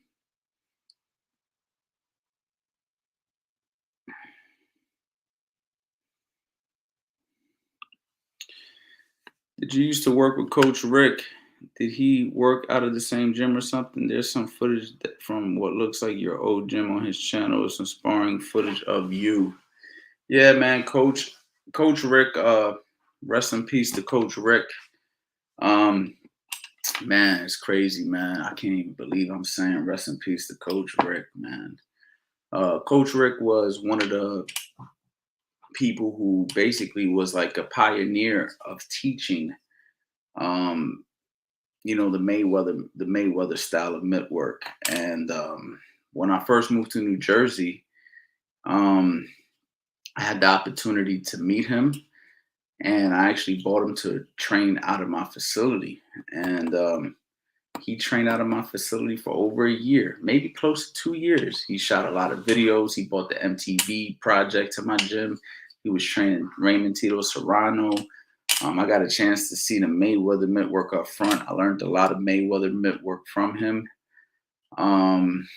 And he was just a really nice person, man. We had a little falling out. We weren't on the best of terms, but we did settle it. We did see each other face to face. We did square everything away. And then that was the last I seen him. And then next thing you know, he passed away last year, man. Very sad. Condolences to his wife, Chica. I know she must have went through her horrendous time because she was so close. They literally were inseparable. But yeah, man, I used to be there with Coach Rick, man. Coach Rick was a very nice person. That's all I could say.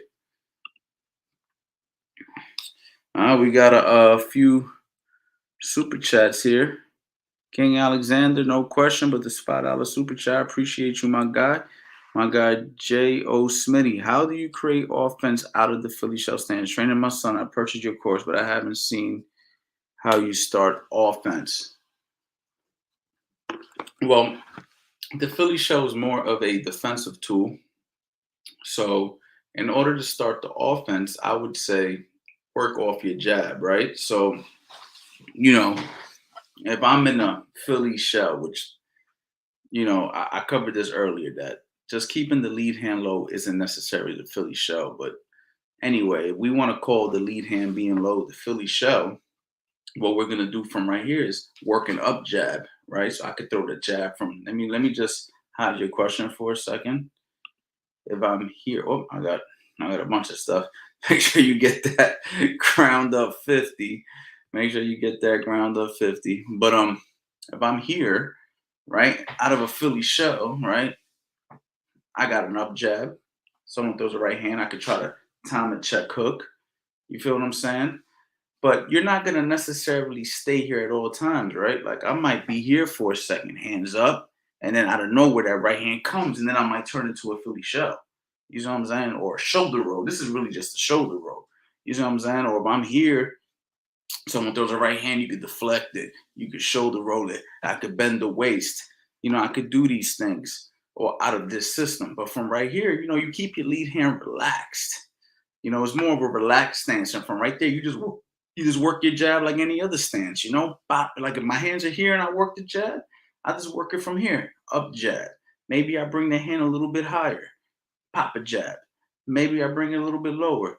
You know what I'm saying? Matter of fact, let me see something real quick. Give me 1 second here. I actually did a video on this. 1 second, my guy.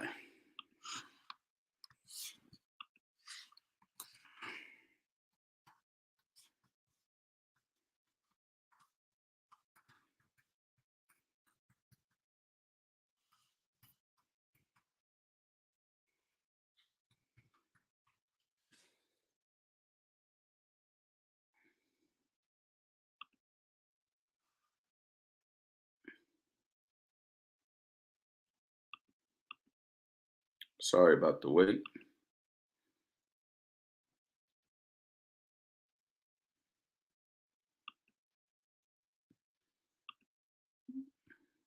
All right, I'm back. I'm about to drop a link that I actually did a YouTube video on. And click that link. Click that link. And it's how to box out of a relaxed stance. And I kind of answer some of the questions, because for the main thing is when people hear Philly shell, they think it's a secret. But the secret is you're just staying relaxed right now for if the right hand comes, if the left hook comes, uppercuts up the middle come. You know what I'm saying? Bending that waist, rolling under both ways. You know what I'm saying? Little things like that. And when shots come, of course you fire off of them, right? Left hook comes, I shoot. Body shot, you know what I'm saying? Deflect and shoot, different things I could do. So there's going to be a lot of countering. And of course, the jab is the trigger. So work your jab, work your jab, work your jab. When they go to counter you, turn that shoulder, catch, catch. Use your catcher's mitt, do different things like that.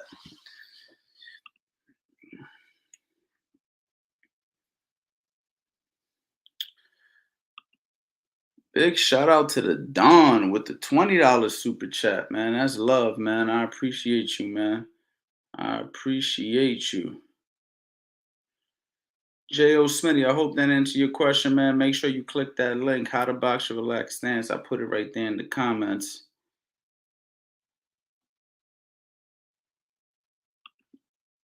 Thanks, I appreciate the thoroughness, man. I appreciate the support, my brother. I appreciate you supporting, getting the course. Appreciate it. Yeah, that link is actually a good link, man, because it kind of talks about some of the matter of fact. Let me see something real quick. I was gonna try. I was gonna screen share it and put the screen share on there and actually play the video, but I ain't gonna do all that. Y'all got the link. Y'all watch it when y'all ready to watch it.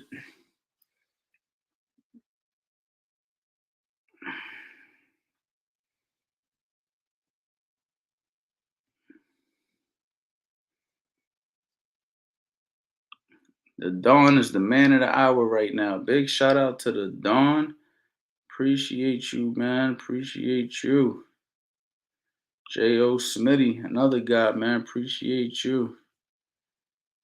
All love, man. King Alexander, appreciate you. For sure. Definitely appreciate you guys, man.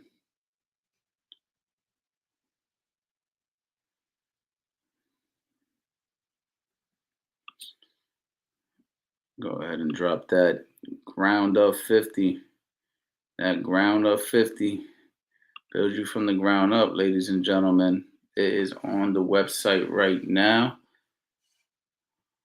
My man, King Alexander. Hey, coach, I've been told I can't go back to the gym because I haven't got the jab. Any advice? I'm in Australia, Melbourne. Hey, coach, I've been told I can't go back to the gym I use because I haven't got the jab. Can you rephrase what you're saying? Are you saying they're not allowing you in the gym because you ain't got a jab? I mean, I'm a little confused. Big shout out to Australia, man. How's the pandemic treating you too, man? Let me know how the pandemic's treating you, man.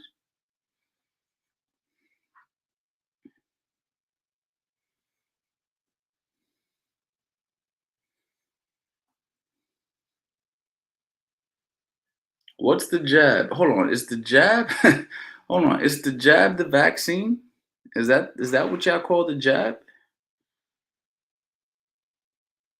Yo, the jab is the vaccine. That's crazy. I thought he meant an actual jab. Yo, who else thought that he meant the jab? Drop a comment if you thought he was talking about the actual jab. My man said he ain't got the jab. He's talking about the vaccine. That is incredible. Oh man. And Coach Anthony too deep in boxing to think the jab any other way. Yo, that is crazy. Yo. At least I'm not the only one. My man said I thought the same shit. Yo. Yo, I'm done. Yo, well, first thing I'm gonna say is get a good jab. You know what I'm saying? You better get a good jab. You know what I mean? But listen, that whole vaccine thing, man. That's such a touchy subject. It's such a touchy freaking subject, man. I hate it so much, man. I hate that we're in these times. I hate that we can't all just be on the same page. I hate that so many people has been affected by the coronavirus in a negative way. My heart goes out to all the people who dealt with a loved one or, gotten sick themselves or whatever. You know what I mean? And my condolences to all the people who had businesses and things got infiltrated in their personal lives due to not wanting to get the vaccine. So it's one of those situations where I'm straight down the middle with it. I hate the whole situation in general. So that's why I really think these courses that I have right now is great because now I can teach people from a platform, which is it's crazy because when I was doing YouTube a couple of years ago, I was like the only one doing it. Then you got all these other guys and coming out It's and two they're doing it hours. now. But I was doing YouTube, years ago before, it became a thing. I was selling courses before it became a thing. And now everybody's trying to do it, but the whole key is um I can actually teach from my house, not from my house. I can teach from one location. I wish I could teach them. I'm gonna put a gym in here, but I can teach from one location, and I can touch the world, right? And people can actually learn from their phones, from their computers when they're home watching TV. One of the best ways to learn is to do film studies and to learn and to get educated and get courses and stuff. So that's the only thing I could say is just up your education. Um, Figure out a way to work out. I don't really know how you could do it in Australia without the jab, but you need to figure out a way to get your exercises and maybe run, shadow box, maybe get a heavy bag for your house. You know what I mean? Do things like that. Maybe you have to suit up your house in a way where you can get all the stuff you need if you don't want to get the jab. You know what I mean? Got me calling the thing. I'm gonna start calling it the jab, yo. Who else gonna change the vaccine name to the jab, man? But yeah, man, you're gonna have to focus on training at home more until you make the decision to give in. And if you don't give in, then you're just gonna have to train at home. I mean, what can you do? I mean, it's just an unfortunate situation, man.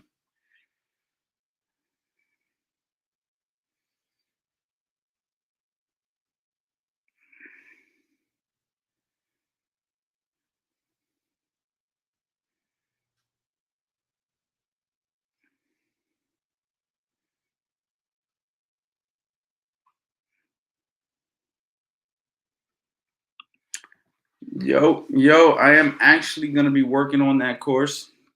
Uh, on inside fighting. I already talked to Eddie Chambers. He's gonna be the superstar, like he is. Whenever I don't do a course by myself, I bring in Fast Eddie Chambers, my brother from another mother, because he's one of the most uh, credible people that you can ever have on a course, and he just happens to be one of my best friends, man. So I'm gonna go ahead and me and Eddie are gonna do a how to box on the inside course. We're gonna start recording that this weekend. I'm hoping to have it out very soon. So I already put out the Build You from the Ground Up course today. If you guys aren't aware, Build You from the Ground Up is on my website right now. I've been talking about that for quite some time. That is for the beginners, of course, and for my people who are more experienced. I do have more experienced courses on there. I got angles and how to create them. I got the complete Philly shell system, how to box the opposite stance, which is the Southpaw versus Orthodox course. I got how to set traps and counter punch. I got, you know, the 150 combinations, 3 different videos on that. Got the beginner footwork drill. So we got some good content. My catalog is getting bigger and bigger. And you know, now we'll go ahead and we'll drop the inside course. Probably gonna add some outside boxing to that as well, all in one course. How to box from the inside, how to box from the outside. I'm thinking about making it one course, maybe 2 courses. I don't know, depending on how much content I get out of it. And yeah, so you can be on the lookout for that extremely soon. That's the goal. So be on the lookout.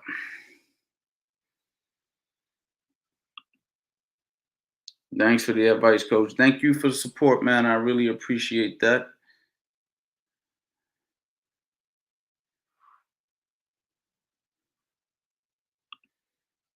J.O. Smitty definitely grabbing it. I appreciate that, my brother. Appreciate that. Eddie is awesome. Can't believe he fought Klitschko, man. You know, he did fight Klitschko, but then he also fought a lot of other good guys. You know what I'm saying? Go on his box rec and look at some of the guys that he fought that he beat. Let's not just look at the guy who knocked him out. Let's look at the guys who Eddie beat. Y'all gotta stop. And then this ain't no jab at you on. And when I say jab, I mean a shot at you, right? I ain't talking about the vaccine. But every time somebody talks to my man Eddie, they like, yeah, man, you fought Klitschko. Like, it's like he's famous for getting knocked out by Klitschko. But the thing is, he's fought so many people, so many good people. We got to start remembering guys for some of their wins too. You know what I'm saying? So yeah, but yeah.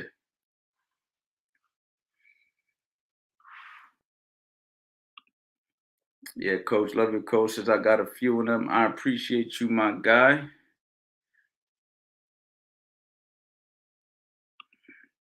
Dre, Coach Anthony got his pockets, lots of sweet signs. No surprise, your coach recommend. Appreciate you, my man. I do got to cut out the sweets though. That's part of my problem. Hola, coach. 5 months boxing, 24 years old. People ask me when my first fight is, but never thought of actually fighting. Is it too late? Absolutely not. Not too late. Amateur boxing, 24 years old, you're good to go. Go ahead and get started. You know what I mean? Make sure that you're training, get prepared, and get to work. Is it possible to improve a fighter's IQ, or is that an innate quality that can't be adjusted? Um, No, you could definitely improve a boxer's IQ. My IQ got improved over the years. I wasn't born with all this boxing knowledge that you guys like to come to me for. I was taught, I practiced, I implemented, I used it every day. I studied, I researched, I put in my 10,000 hours, I put in my years of grinding. You know, I think about it now, like for the last year, basically almost, I guess March or April will be 2 years that I didn't own a gym. It's been over a year since I owned a gym, over a year since I work with fighters, and I think, damn, it's gonna be 2 years almost. I haven't really been working with guys. I mean, I still work with people at least twice a week, so I'm still staying somewhat sharp. but I'm not consistent like I was. Like I was training freaking 10 people a day, 15, 20 people a day, from pros to amateurs to personal training to classes. I was doing group classes of 20, 25 people per class, teaching armies basically of people. All I did was teach for 10 years straight. Then for the last 2 years, I've just been doing this, the internet stuff and all that stuff. And but so for it's like when you see me like this, behind the desk and talking and teaching like YouTube stuff and all that. But you got to remember, I put in so many years of actually implementing and learning and educating myself and asking the right questions and having these discussions and conversations with some of my boxing mentors, and learning and picking their brains and all these different things that I've had the opportunity to do over the years and watching and coming up with my own conclusions. Just because somebody gives you an answer doesn't mean that that's the answer you should run with. You still got to come up with your own conclusion. So I did all of that. And that's how I got my boxing IQ better, to make the long story short. That's how I got my IQ better. So it's going to take time. You're not going to like study a film and be this boxing connoisseur overnight. But within, years, you get that compound effect and you look back and you're like, damn, all them years was worth it. So yeah, you could definitely improve your boxing IQ.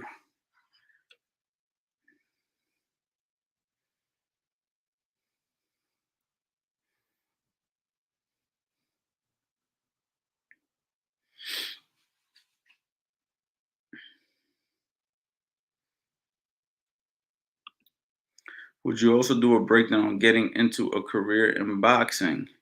Yeah, maybe that's something that I'll touch on. Maybe I'll touch on that with Eddie. Since Eddie got a lot of professional experience, we can go over that together on a nice little podcast or something.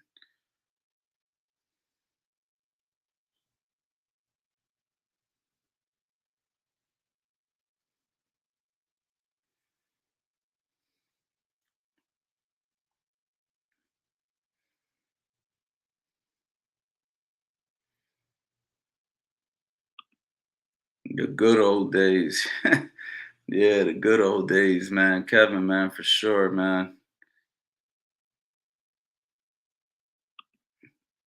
Undisputed EA. Sorry if you already answered this, but how did you start as a trainer? I boxed for about 3 years and love training people too.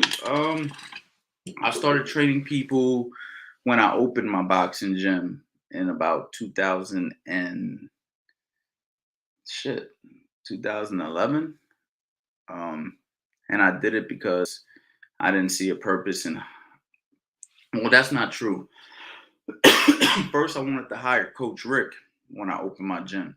Rest in peace, Coach Rick. But he wasn't in it for that. He was doing his own thing. So he ended up training people at my gym.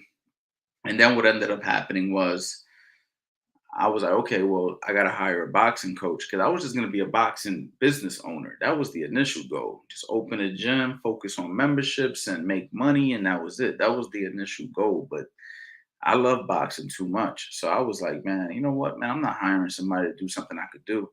And that's when I started teaching people. And it just became natural. And the next thing you know, all the fighters in Philadelphia, they started to like my teachings and they would come to me and I started working with pros.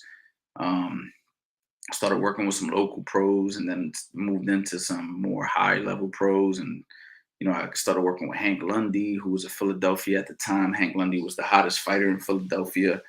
And then from Hank Lundy, started working with King Mo and then Eddie Chambers and, you know, Eddie. And then next thing you know, I'm with Tevin and, the list goes on, man. All the opportunities and all the people I've worked with over the years. I've worked with so many fighters behind the scenes that people don't even know that I had help with. I helped so many guys, you know what I mean?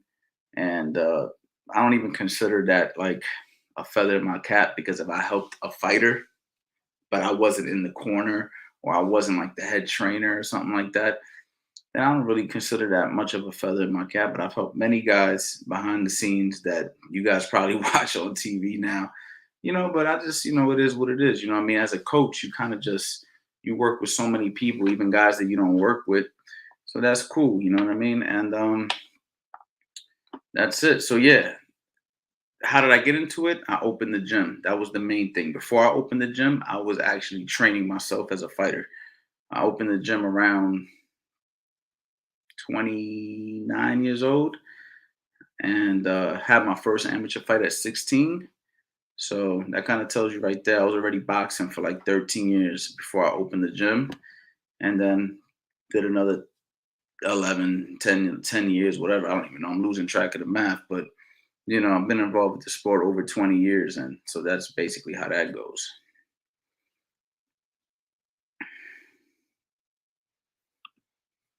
Wombo Sub, much love, coach. Might have to fly away, love being the analyst in the ring, collect data. Yes, sir.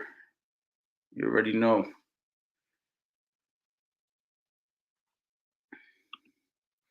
I'm 21, coach, been boxing 2 years now, but I've always had problems with people with longer reach. Any advice? I'm 5'5". By the way, you got to get that head movement right. You got to learn how to use a lot of head movement, man. You know what I mean? You got to use your jab to get on the inside. Head movement, the jab are going to be your best friends to get on the inside.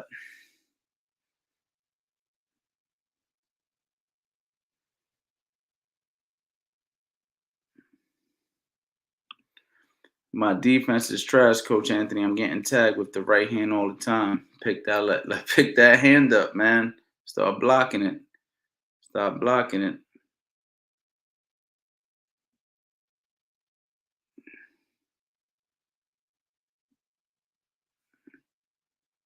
I don't know if I answered the question. A man said, "Great question" to Jay.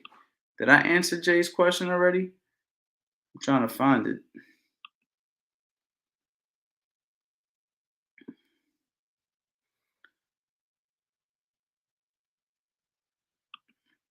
Do you ever do boxing seminars or clinics around the U.S.? I have not, as of recent, since the whole COVID thing. I haven't been doing stuff like that. I might do like a webinar or something. But eventually, that'd be nice to do. That would be a nice little goal.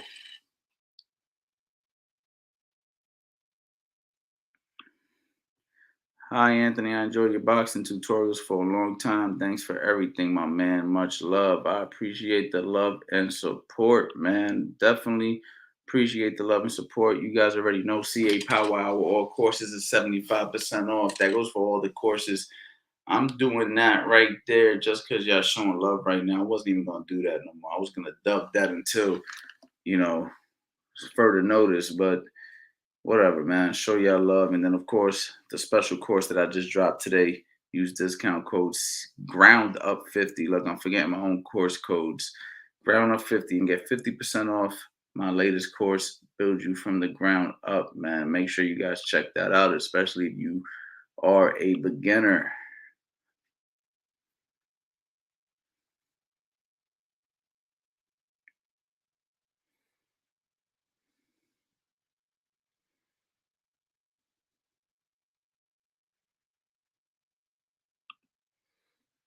Scott, how do I set up a session with you? Go to CA Boxing Trainer at gmail.com. CA Boxing Trainer at gmail.com.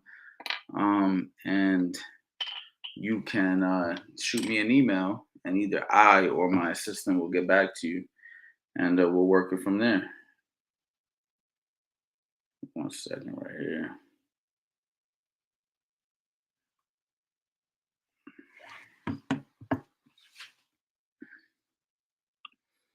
What a champ. Greetings from Germany. Big shout out to Germany, man. Big shout out. The people are starting to roll in from different parts of the world. That's why these lives are fun, because as soon as a group of people leave, then you got a group of people from another side of the world to just pull up, man. So, you know,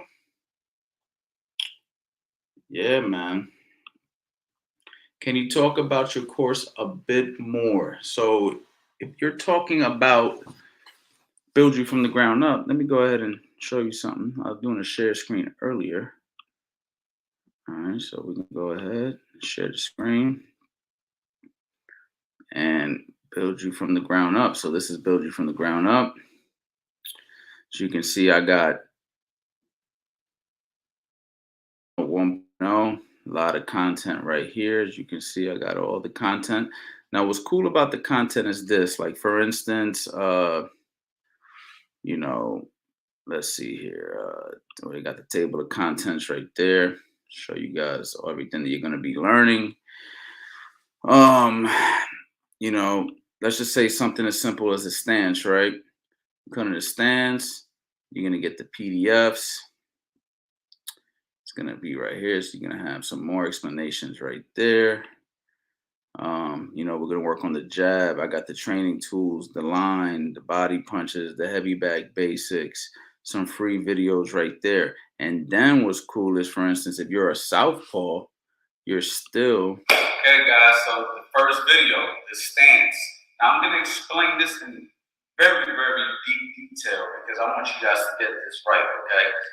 Now, as you can see, I got this also where in that stance video, it is actually mirrored. It's actually mirrored. Was it buffering the whole time? Did you guys not hear anything I said? Because I was sharing the screen. Did you guys not hear anything I said? Let me know before I continue to talk. Because I was trying to share the screen and show you guys the course. That's basically what I was doing. But if the share screen option isn't good, then I'm not going to keep doing it. Was it buffering? Because somebody said, is it just me or is the screen buffering? Was the screen buffering? He said no, it was clear. So you guys were able to see what I was sharing on the screen? Okay, it was going fine. All right, so cool. Let me bring this back for a second. So all the courses are mirrored in Southpaw. So basically, even, you know, most people, they sell courses and it's just like orthodox, but I understand you got a lot of Southpaws out there. So everything's in Southpaw. So let me just show you something real quick. So share the screen again. Boom. All right, so let's just say, for instance, the jab. Okay, the number one punch in boxing, because we didn't skip. The jab is the lead hand. If I'm a Southpaw, pouring out the cup, pouring out the cup, pouring out the cup. You need, it rotates. Look where it ends. So as you can see, I'm in a Southpaw stance. My right foot's in front. The right hand is out. So, you know, making a long story short, if you're a Southpaw, this is going to be applicable for you. Now, you know what I mean? So you're going to have no problem with that. We have some quizzes as well. The quizzes aren't available in preview mode, but we have the quizzes. So when you purchase it, you'll get the quizzes. We got the heavy bag section, how to jump rope, how to hit a speed bag, you know what I mean? How to wrap your hands, you know, just a lot of basic stuff, man. So just a lot of basic stuff for you guys. So, hey, man, if you're a beginner, it's the perfect course for you, man. Perfect course for beginners. You know, I've had so many other courses that I've done in the past, the Philly Shell, the how to box the opposite stance. There's just so many other courses that I have. But I didn't have an actual beginner one. And I'm like, damn, I've been doing courses for all these years and I've never done a beginner course. So I just felt it was time because I got a lot of new people who are hitting me up and a lot of people who they've been learning, but they haven't had no structure. So they're coming to me for structure. Now, I'm also going to come out with a build you from the ground up 2.0. I'm probably going to do a 3.0.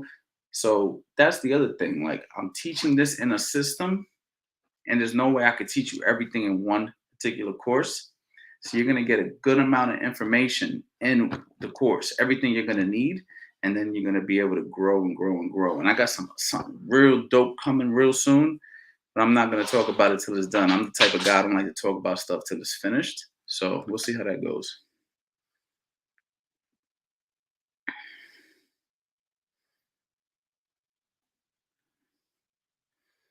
How did y'all like how did y'all like what y'all seen so far? Drop a comment below.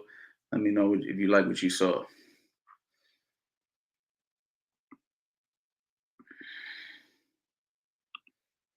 It was going fine. I'm actually a southpaw, so there you go. Works out perfect for you, undisputed EA.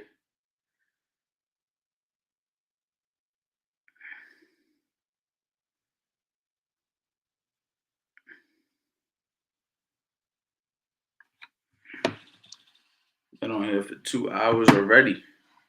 2 hours. Should we keep this going? Should we keep the party going? Or I've been on here too long? Did I overstay my welcome? Let me know.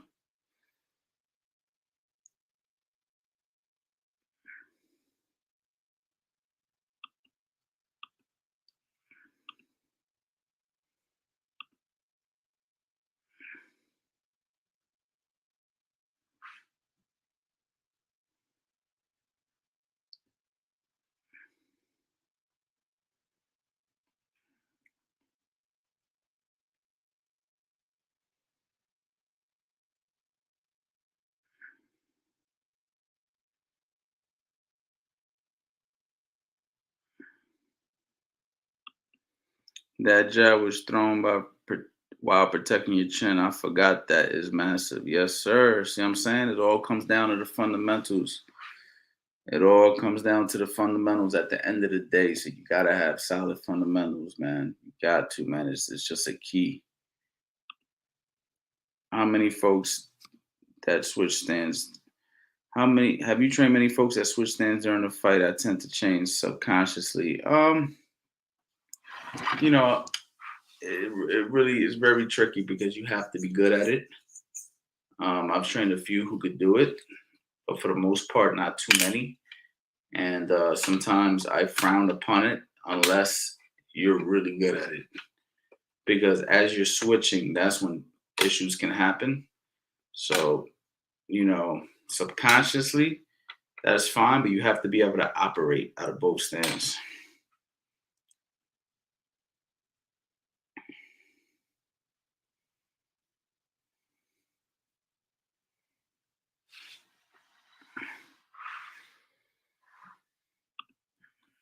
Before you leave, can you give us predictions for Canelo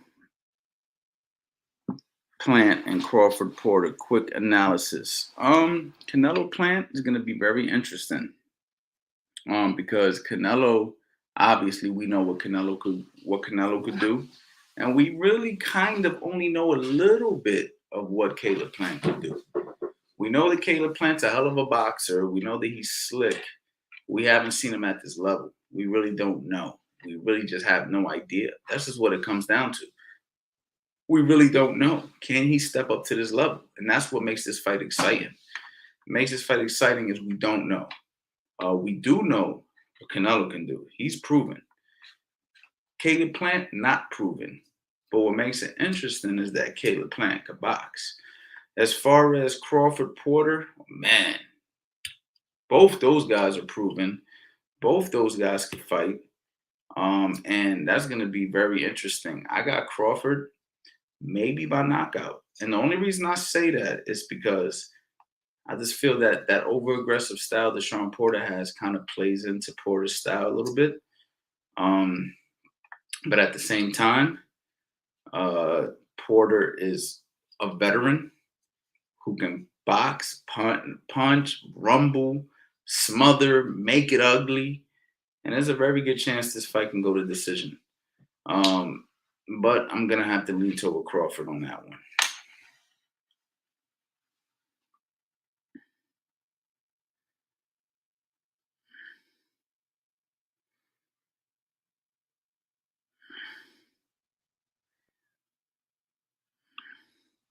Hey, coach, long-time viewer, first-time buyer. I want to buy ground at 1.0. Do I create an account first or make the purchase and it will be prompted to create an account?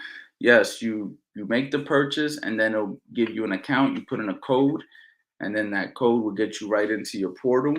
And then from there, you could view your course. You could watch it on your phone. You could watch it on your laptop, whatever. You know what I'm saying? And if you ever decide that you want to get another course, everything will be in that portal. So let's just say you get 1.0, but then you decide you want Defensive Principles 101, or you want how to create, angles or how to set traps and counter punch, whatever the course footwork drills. Let's just say you make those decisions. When you make those particular purchases, it'll all be in one area. So very, very easy to keep everything compiled, and it's just very convenient. So you make the purchase, and then you go ahead and you make your account. You have your portal, and you're ready to rock and roll, man.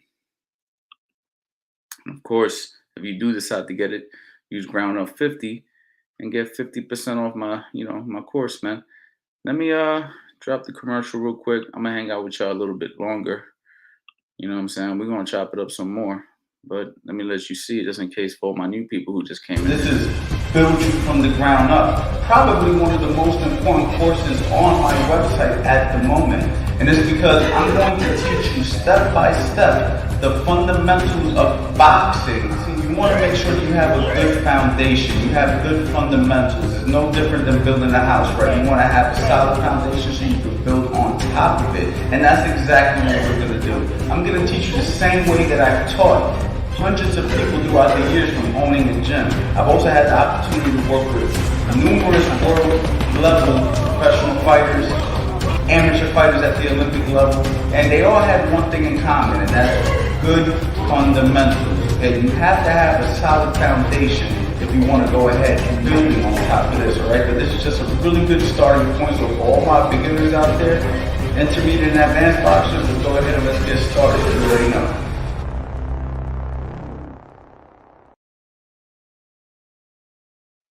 All right, just dropping that for the people who might not have, seen that.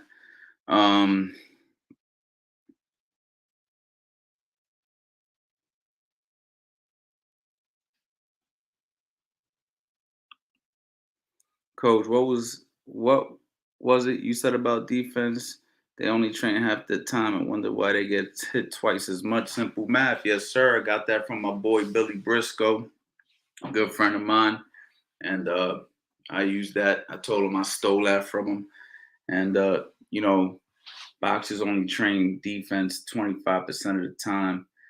Well, boxing is 50% defense, and people only train it 25% of the time and wonder why they get twice as much. Man, I love that saying because it's the truth. Everybody in boxing wants to throw a lot of punches.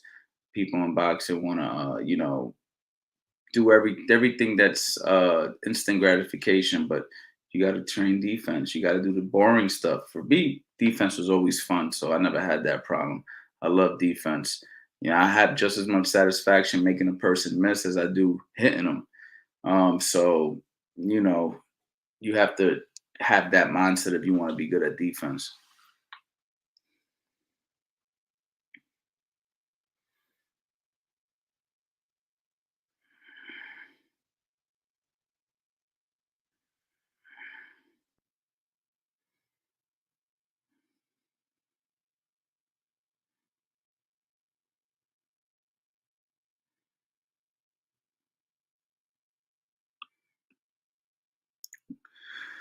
What up, coach? New to boxing, but I lightly sparred my friend and noticed I freeze up when they come in for a combo. Is that a footwork issue or me being new to boxing? That sounds more like a boxing, being new to boxing issue. Your footwork has nothing to do with you freezing up. Freezing has to do with, you just freezing up. And freezing up typically comes from inexperience, and that's a natural thing for a lot of beginners. You're nervous, you're not sure how to handle punches being thrown at you. So that's why it's good to learn the fundamentals really good. Because when you know the fundamentals very well, then you have confidence. And when you have confidence, you perform. So many things in life come back down to confidence, man. You know what I'm saying? But the only way you're going to have confidence is when you have the knowledge and you've been applying the knowledge. You know what I'm saying? You're not going to be, I wouldn't be confident right now doing a live stream answering a bunch of questions about boxing if I didn't know what the hell I was talking about. I'd be nervous too. You know what I mean? I don't know what the hell I'm talking about. You got me up here just saying anything, but I'm confident because I know what I'm talking about. So you're going to be confident when you learn more and you apply it and you practice it and then you see results. And then when you see results, your confidence will go up. So the key is Learn the fundamentals, apply them daily, practice them daily, do your research, watch the courses, study the fighters, fall in love with the sport, watch all the new fights. You have to love boxing, man. It has to be just a full-fledged passion. And before you know it, you won't be freezing up anymore. Will we ever see you dust off that PS3 for Fight Night? So, yo, listen, I actually play Fight Night Champion on Xbox One. They got it for Xbox 360, Xbox One. If you got an Xbox, come see me. Coach Anthony's the name. The only thing is the Anthony is a 0, not a O. Make sure you come and see me on there. I'm nice. I'm tell you right now, unless you like super nice, you ain't got a chance, Super J. Cole. You ain't got a chance.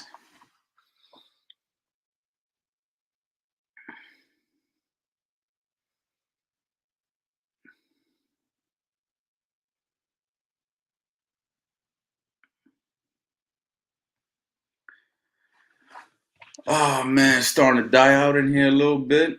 Been on here for 2 hours and 11 minutes. I'm gonna chill for a few minutes longer. See what happens. This is a very random live.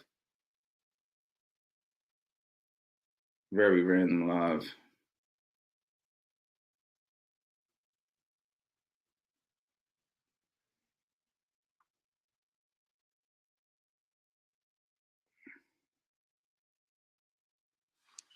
No Xbox One here. Oh, that's unfortunate, man. Because I be playing that Xbox, man, on a daily. I play Fight Night like once or twice a day, guaranteed. So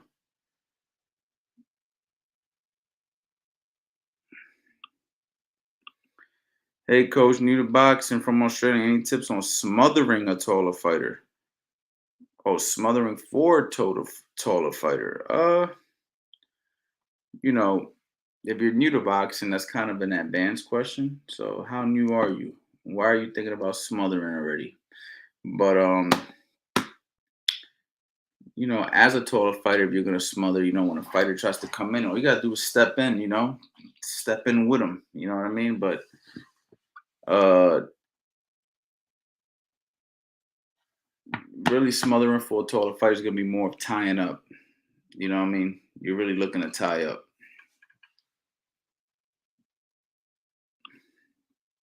Coach Ant the GOAT, I appreciate you, man.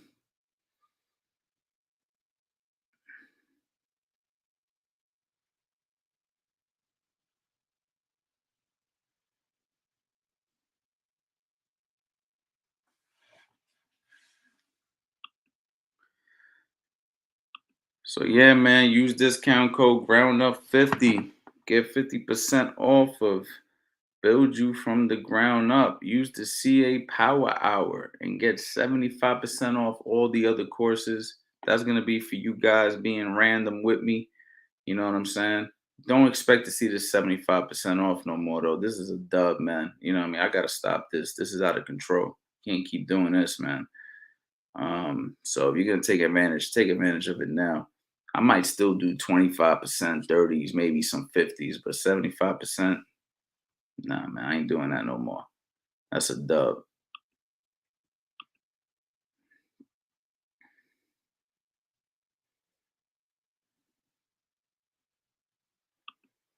Not sure how advanced it is, but I had my first class the other day after watching your fundamentals videos, and they had us smothering. I'm 6'5". Um, well, George, I'm gonna still say that it's an advanced move for a beginner because you're telling me you're a beginner, and in your first class smothering. I mean, you should be focusing on the stance, the jab, the cross, the technique of your punches. Basically, the stuff that I teach in Build You from the Ground Up 1.0 that I just released today, that I just been promoting for the last 2 hours. That's 50% off right now if you use Ground Up 50. Um, but that's what I would be focusing on as a beginner. And as somebody at 6'5", I don't see a reason to be focusing on smothering. I would focus on tying up, but I wouldn't focus on smothering. And the reason why I wouldn't focus on smothering is because as the taller fighter, the key is to keep a guy back here, right? If I'm 6'5", and I'm the taller fighter, because you're not fighting a guy 6'8". You're imagining that you're fighting a shorter guy. Let's say you're fighting a guy 6'2". Your goal is to keep him at the end of your punches, right? I'm taller. You try to get in. I want to take a step back, stay at range, bang, crack you with that right hand, or crack you with that uppercut, or crack you on the other side with the other uppercut. And if you happen to get past my reach, and then I will tie you up, and I will slow the pace down by tying you up. But to try to step in and smother, only thing I'm doing is giving up my height, giving up my distance, giving up my range. So that's why I say it's an advanced technique, because for one, you're not going to really be using it anytime soon if you're not fighting or sparring. And for two, I wouldn't be looking to smother as the taller guy unless the guy got inside. And even then, it's not smothering. It'll be more of a tie-up. You know, now if I'm boxing somebody my own height, then maybe when they throw something on the inside or whatever, if I'm on the inside with them, then I'll step in and smother. Or if they throw a jab, I'll drop, step in, smother. But if I'm the taller guy, I'm looking to keep him at bay. And if he gets in close, then I'll tie up. So there you go, George Bates. I hope that helps.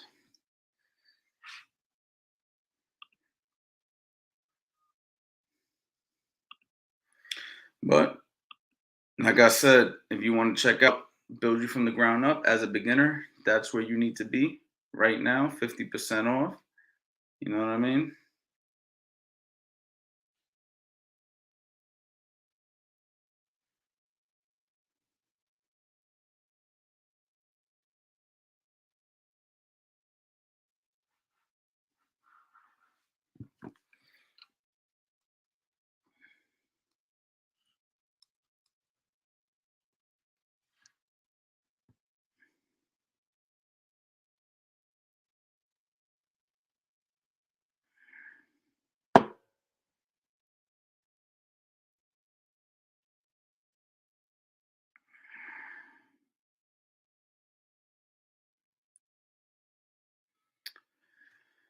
All right, man. So, yeah, I started to slow down with the questions, man. I think that might be it for me today. Use discount code ROUNDUP50. You know what I mean? 75% off. The other courses, if you use the CA Power Hour, you know what I mean? The CA Power Hour is right there. Been on here for 2 hours. Been on here for 2 hours, man. Greeting from Liberty. Oh, all them pictures, man. No, I forgot I'm using a different camera now, but it's a lot of fighters that I've met and worked with over the years. Maybe one day I'll give you guys a tour. One day I'll give you guys a little tour of the office, man. You know what I'm saying? Show you guys some stuff. You know what I mean? But yeah, I've met and worked with many fighters over the years.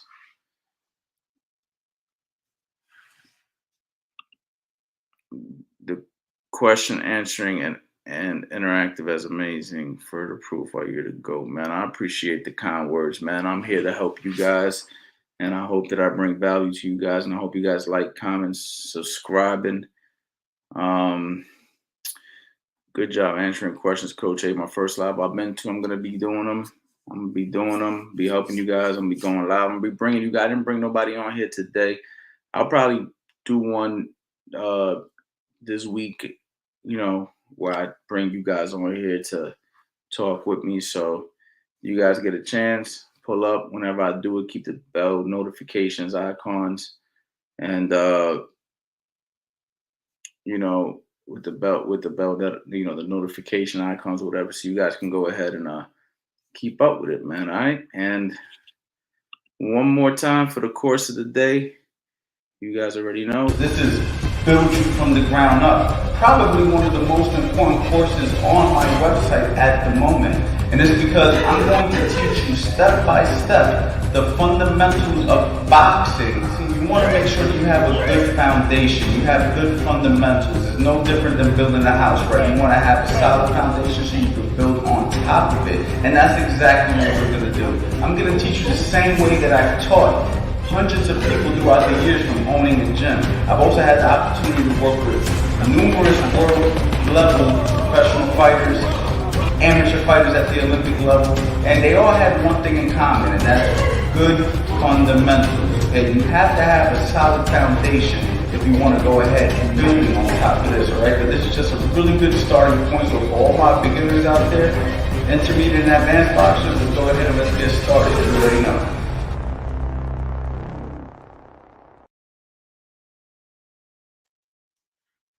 Thank you guys for the love and support, man. I appreciate everything, guys. And I'll be seeing y'all soon, man. Hopefully tomorrow or sometime this week, man. Y'all be good.